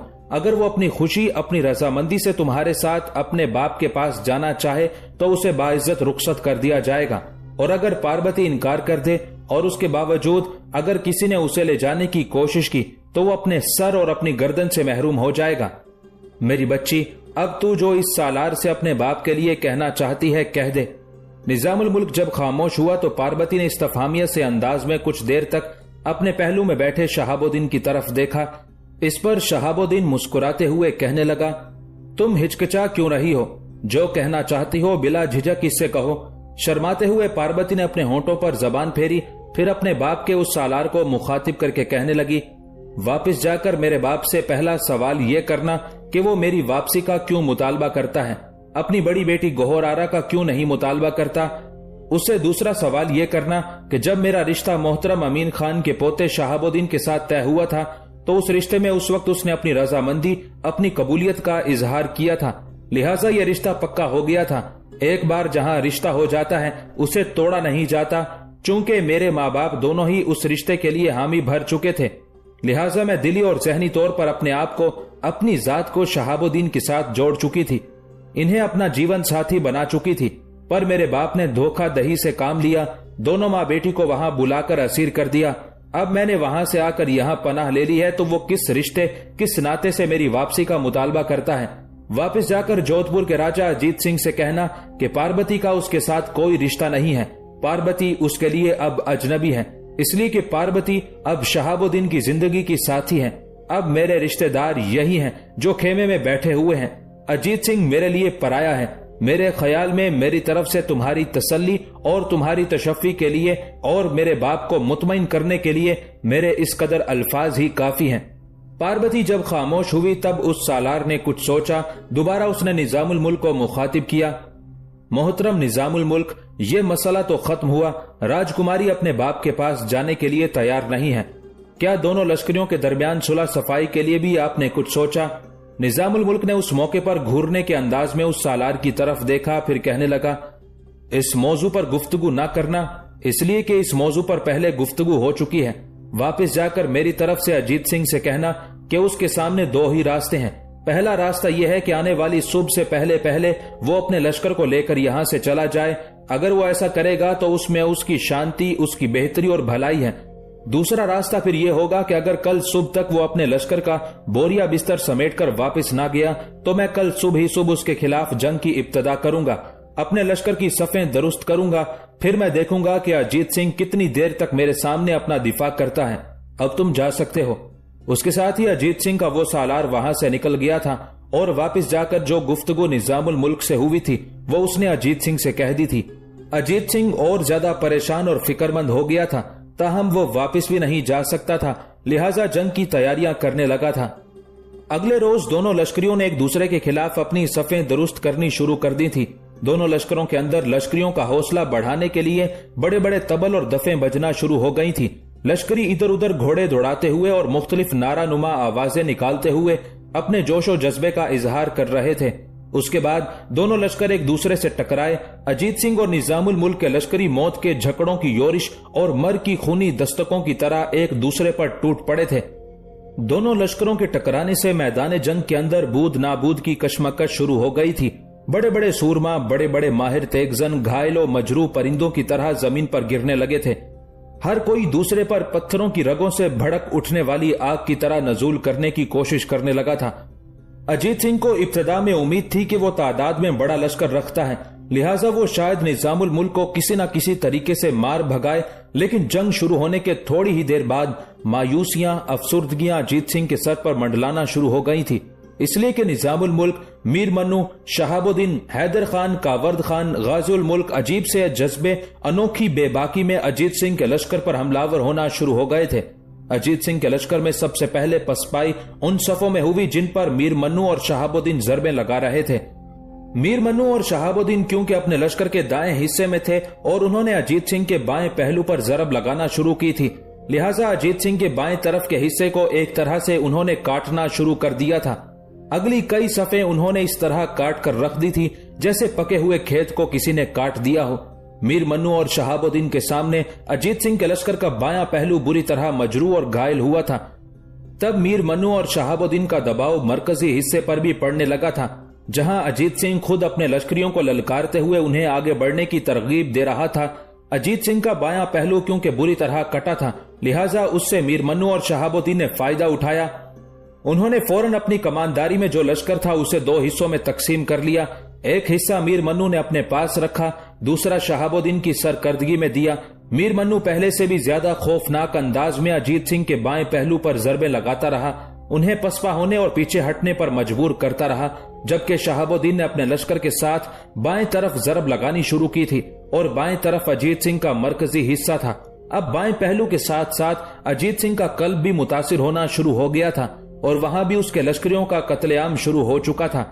ऐसा लगता था कि यह सारा मामला निजामुल मुल्क और उसके सालार पहले से तयशुदा लाहे अमल के मुताबिक कर रहे थे, इसलिए कि अजीत सिंह के लश्कर के बाएं पहलू में जो खेल मीर मन्नू और शहाबुद्दीन ने खेला था, दाएं तरफ के पहलू पर वही खेल निजामुल मुल्क के चचा हैदर खान और कावर्द खान ने भी खेला था। उन्होंने भी दाएं पहलू को बुरी तरह काटने के बाद लश्कर को दो हिस्सों में तकसीम कर दिया था। हैदर खान खुद दाएं पहलू पर जरब लगाता रहा, जबकि कावर्द खान कल्ब की सफों में घुसने लगा था। अब सूरत हाल बड़ी तेजी से तब्दील होना शुरू हो गई थी। अजीत सिंह के दाएं और बाएं पहलू मुतासिर हुए ही थे, वहां उसके बेशुमार लश्करी काम आ चुके थे। सफ़ें की सफ़ें लाशों की सूरत इख्तियार कर गई थी। अब अजीत सिंह के हिस्से की बदकिस्मती कि सबसे ज्यादा बोझ उस पर पड़ा। सामने की तरफ से निजामुल मुल्क और उसका बेटा गाजियुल मुल्क ना थमने वाली तेज आंधी की तरह उस पर वारिद हो रहे थे। बाएं जानिब से शहाबुद्दीन, दाएं जानिब से कावर्द खान अजीत सिंह के पहलुओं पर शिकस्त और रेख्त कर देने वाले बेरोक तूफानों की तरह लड़ते हुए हमलावर हो रहे थे। अजीत सिंह के कल्ब पर जब तीन तरफ से हमले शुरू हुए तब अजीत सिंह के वस्ती हिस्से की हालत पहलुओं से भी बदतर और बुरी होना शुरू हो गई थी। वस्ती हिस्से के अनगिनत लश्करी मौत के घाट उतार दिए गए और अजीत सिंह के लश्कर की अगली सफें एक तरह से मैदान जंग में बिछ कर रह गई थी। उस मौके पर वस्ती हिस्से से निजामुल मुल्क ने जोरदार अंदाज में तकबीरें बुलंद की। शायद ये उसका अपने सालारों को इशारा था। उसके इस तरह तकबीरें बुलंद करने पर बारी बारी मीर मन्नू, शहाबुद्दीन, हैदर खान और कावर्द खान ने भी तकबीरें बुलंद की थी और उन तकबीरों के जवाब में उन सब के लश्करी भी तकबीरें बुलंद करते हुए एक तरह से मैदान जंग के अंदर आंधियों और तूफानों की तरह अपने काम की इब्तदा कर चुके थे और उन्होंने पहले की निस्बत ज्यादा तुंदी और शिद्दत के साथ अजीत सिंह के लश्कर पर हमलावर होना शुरू कर दिया था। अजीत सिंह उस नई शिद्दत को बर्दाश्त ना कर सका। वो समझ गया था कि थोड़ी देर तक उसने पसपाई इख्तियार ना की तो उसके पास मुट्ठी भर लश्करी रह जाएंगे जिनके साथ वो अपना दिफा तक ना कर सकेगा। लिहाजा उसने अपने लश्करियों को पसपाई का इशारा दे दिया। लिहाजा अजीत सिंह और उसके सालार शिकस्त उठाकर भाग खड़े हुए। निजामुल मुल्क और उसके सालारों ने कुछ दूर तक भागते अजीत सिंह का ताकुब किया। उसके लश्कर की तादाद मजीद कम की। उसके बाद वो ताकुब तर्क करके वापस उस जगह आ गए थे जहां अजीत सिंह के साथ जंग हुई थी। जख्मियों की देखभाल का सामान किया गया। जो लश्करी मैदान जंग में काम आ चुके थे उनकी तदफीन की गई। अजीत सिंह के पड़ाव की हर चीज पर कब्जा कर लिया। उसके बाद निजामुल मुल्क ने लश्करियों के आराम की खातिर वहां खेमे नस्ब करके पड़ाव करने का हुक्म दे दिया था। जिस वक्त खेमे नस्ब हो रहे थे और निजामुल मुल्क, मीर मन्नू और हैदर खान, शहाबुद्दीन और कावर्द खान और कुछ दूसरे सालारों के साथ एक जगह खड़ा था कि मीर मन्नू की बीवी मुगलानी बेगम अपने घोड़े को सरपट दौड़ाते हुए उस तरफ आई। उसने अपना चेहरा ढांप रखा था, सर पर आहनी खोद था। उसने आम लश्करियों सा जंगी लिबास पहना हुआ था। उसे इस तरह आते देखकर मीर मन्नू मुस्कुरा दिया था। उस मौके पर मीर मन्नू को मुखातिब करके निजामुल मुल्क कहने लगा, मन्नू मेरे बेटे, मुगलानी बेगम आई है, खैरियत हो? इतनी देर तक मुगलानी बेगम करीब आकर अपने घोड़े से उतर गई थी। सीधी निजामुल मुल्क के पास आई। निजामुल मुल्क से कुछ कहना चाहती थी कि निजामुल मुल्क ने उसे मुखातिब करने में पहल करना चाही, पर मुगलानी बेगम उससे पहले बोल पड़ी, बाबा मैं आपसे गुजारिश करना चाहती हूँ, मुझे उम्मीद है कि आप मेरी बात टालेंगे नहीं। निजामुल मुल्क ने पहले एक गायब निगाह मीर मन्नू पर डाली, फिर मुगलानी बेगम को मुखातिब करके कहने लगा, बेटी कह तू क्या कहना चाहती है? मैंने पहले भी कभी तेरी कोई बात नहीं टाली। मुगलानी बेगम को कुछ हौसला हुआ, कहने लगी, मैं चाहती हूं कि आप चंद दस्तों के साथ मुझे, अरुमा और पार्वती को हैदराबाद की तरफ रवाना कर दें। मैं चाहती हूं कि आपके वहां पहुंचने से पहले पहले हम तीनों वहां पहुंच जाएं और आपकी आमद से पहले ही पहले मैं चाहती हूं सबके साथ मिलकर शहाबुद्दीन और पार्वती की शादी की तैयारियों को आखिरी शक्ल दे दूं और जो ही शहाबुद्दीन हैदराबाद पहुंचे, जिस दिन ये अपनी हवेली में दाखिल हो, उसी रोज इसकी और पार्वती की शादी कर दी जाए। मुगलानी बेगम के खामोश होने पर निजामुल मुल्क मुस्कुराते हुए कहने लगा, मेरी बेटी तूने जो कुछ कहा है दुरुस्त है और तेरी इस गुफ्तगू से शहाबुद्दीन, पार्वती और दीगर अहले खाना के साथ तेरी मोहब्बत और चाहत का इजहार भी होता है, पर मैं ऐसा नहीं करने दूंगा मेरी बच्ची। अगर मैं तुझे, पार्वती और अरुमा को चंद दस्तों के साथ हैदराबाद की तरफ रवाना कर दूं, इस रवानगी की इत्तला अजीत सिंह के मुखबिर उसे कर दें और वो कोई लंबा सा चक्कर काट कर तुम पर वारिद हो जाए और तुम लोगों को नुकसान पहुंचाकर पार्वती को ले भागे या मरहट्टे कोई वारदात कर सकते हैं, इसलिए कि वो भी हमारे दुश्मन हैं। उनका कोई तिलायागर उन्हें ये बता दे कि निजामुल मुल्क के अहले खाना हैदराबाद की तरफ जा रहे हैं और उनके साथ चंद दस्ते हैं। अगर वो हमला करके तुम लोगों को नुकसान पहुंचाएं, फिर मेरी बेटी ये बताओ निजामुल मुल्क के दामन में क्या रहेगा? निजामुल मुल्क रुका, कुछ सोचा, फिर उसकी आवाज सुनाई दी, इस बिना पर मेरी बेटी मैं तुम्हें, अरुमा और पार्वती को चंद दस्तों के साथ हैदराबाद रवाना नहीं करूंगा। हाँ, मैं इसका एक बंदोबस्त कर सकता हूँ। मैं अभी थोड़ी देर तक 2 कासिद हैदराबाद की तरफ रवाना करता हूँ जो फेरोज मिर्जा और दीगर अहले खाना की तरफ ये पैगाम पहुंचाएंगे कि शहाबुद्दीन पार्वती को जोधपुर से निकालकर लश्कर में शामिल हो चुका है और उसने जंग में भी हिस्सा लिया है। अब हमने अजीत सिंह को शिकस्त दे दी है। चंद रोज लश्कर यहाँ कयाम करके सुस्ताएगा, उसके बाद लश्कर भी हैदराबाद का रुख करेगा, लेकिन हमारे वहां पहुंचने से 2 दिन पहले ही कासिद वहां पहुंच जाएंगे। इतनी देर तक हमारे अहले खाना शादी की तैयारियां मुकम्मल कर लेंगे। कासिद के हाथ में सख्ती के साथ ये पैगाम भिजवाऊंगा कि लश्कर के पहुंचने से पहले पहले शहाबुद्दीन और पार्वती की शादी को आखिरी शक्ल दे देनी चाहिए। मेरी बेटी, ये भी तो सोचो कि हैदराबाद में गोहर आरा बैठी हुई है, पार्वती की बड़ी बहन है। उसे जब खबर होगी कि पार्वती जोधपुर से निकाल ली गई है और चंद दिन तक हैदराबाद पहुंच जाएगी तो उसकी खुशी की इंतहा नहीं होगी। मैं समझता हूं कि वो तो उस रोज ही शादी की तैयारियां करना शुरू कर देगी और फिर वहां माहुल मुल्क मौजूद है, ऐसे काम तो वो चुटकियों में करके दिखा देती है। मेरी बेटी, तुम्हें फिक्रमंद होने की जरूरत नहीं है। गोहर आरा और माहुल मुल्क की मदद के लिए तकदीस खानम है, करा खातून है, फेरोज मिर्जा है, बल्कि मैं समझता हूं कि चच्ची मेहरू निसा भी बढ़ चढ़कर शादी की तैयारियों में हिस्सा लेगी। इसके अलावा मेरे अहले खाना भी हैं, वो भी बढ़ चढ़कर हिस्सा लेंगे। इस बिना पर मैं कह सकता हूं कि हमारे हैदराबाद पहुंचने तक शादी की तैयारियां अपने आरूज पर पहुंच चुकी होंगी। मेरी बच्ची, मेरे इस जवाब से बुरा मत मानना, ऐसा मैं तुम सब लोगों की सलामती के लिए कर रहा हूं। मुगलानी बेगम, ये सोचो हमने किस कदर खतरा मोल लेकर पार्वती को जोधपुर से निकाला है। अब अगर हमारी इस कार्रवाई से पार्वती फिर अजीत सिंह के हाथ लग गई या मरहट्टों ने हमलावर होकर इस पर कब्जा कर लिया तो वो बेचारी जान से हाथ धो बैठेगी और मैं ऐसा हरगिज पसंद नहीं करूंगा। यहां तक कहने के बाद निजामुल मुल्क रुका, फिर धीमे से लहजे में मुगलानी बेगम की तरफ देखते हुए कहने लगा, मेरी बच्ची, मैंने जो कुछ कहना था कह दिया। अब भी आखिरी फैसला मैं तुम पर ही छोड़ता हूं। अगर तुम ये समझती हो कि मैंने जो कुछ कहा है ये गलत है तो फिर मेरी बेटी, जो कुछ तू चाहती है मैं ऐसा करने के लिए तैयार हूं। मुगलानी बेगम शर्मसार सी हो गई थी, बड़ी इरादतमंदी और अकीदत से कहने लगी, बाबा ऐसी कोई बात नहीं है। मैं समझती हूँ मेरी तजवीज गलत थी, इसमें वाकई हम सबको अपनी जानों का खतरा है। वैसे बाबा, मैं एक बात कहूँ, आपकी तरफ आने से पहले मैंने ये तजवीज पार्वती और अरुमा के सामने पेश की थी और उन दोनों ने इस तजवीज पर अमल करने से मुझे मना कर दिया था। निजामुल मुल्क मुस्कुरा दिया, कहने लगा, मेरी बच्ची, अब तू जाकर आराम कर। लश्कर 2-3 दिन यहाँ कयाम करेगा। जो जख्मी है वो सफर के काबिल हो जाएंगे तो फिर हम हैदराबाद की तरफ कूच कर जाएंगे। मुगलानी बेगम मुतमईन हो गई थी, दोबारा अपने घोड़े पर सवार हुई और जिस समत से आई थी उसी समत वापस हो ली थी। मुगलानी बेगम के वापस जाने के बाद निजामुल मुल्क ने मीर मन्नू की तरफ देखा और कहने लगा, मन्नू मेरे बेटे, अपने लश्कर के 2 कासिदों को हैदराबाद की तरफ रवाना कर दो। जो गुफ्तगू मेरी तुम्हारी बीवी मुगलानी के साथ हुई है उसकी तफसील कासिदों से कह दो। ये भी कहो कि जिस तेजी से सफर कर सकते हैं करें और हैदराबाद पहुंचकर हमारा पैगाम फेरोज मिर्जा तक पहुंचाएं। कासिदों को तफसील के साथ बता देना कि जिस रोज हम हैदराबाद में दाखिल होंगे उसी रोज जहां फतह का जश्न मनाया जाएगा वहीं शहाबुद्दीन और पार्वती की शादी का भी एहतमाम कर दिया जाएगा। मीर मन्नू वहां से हट गया।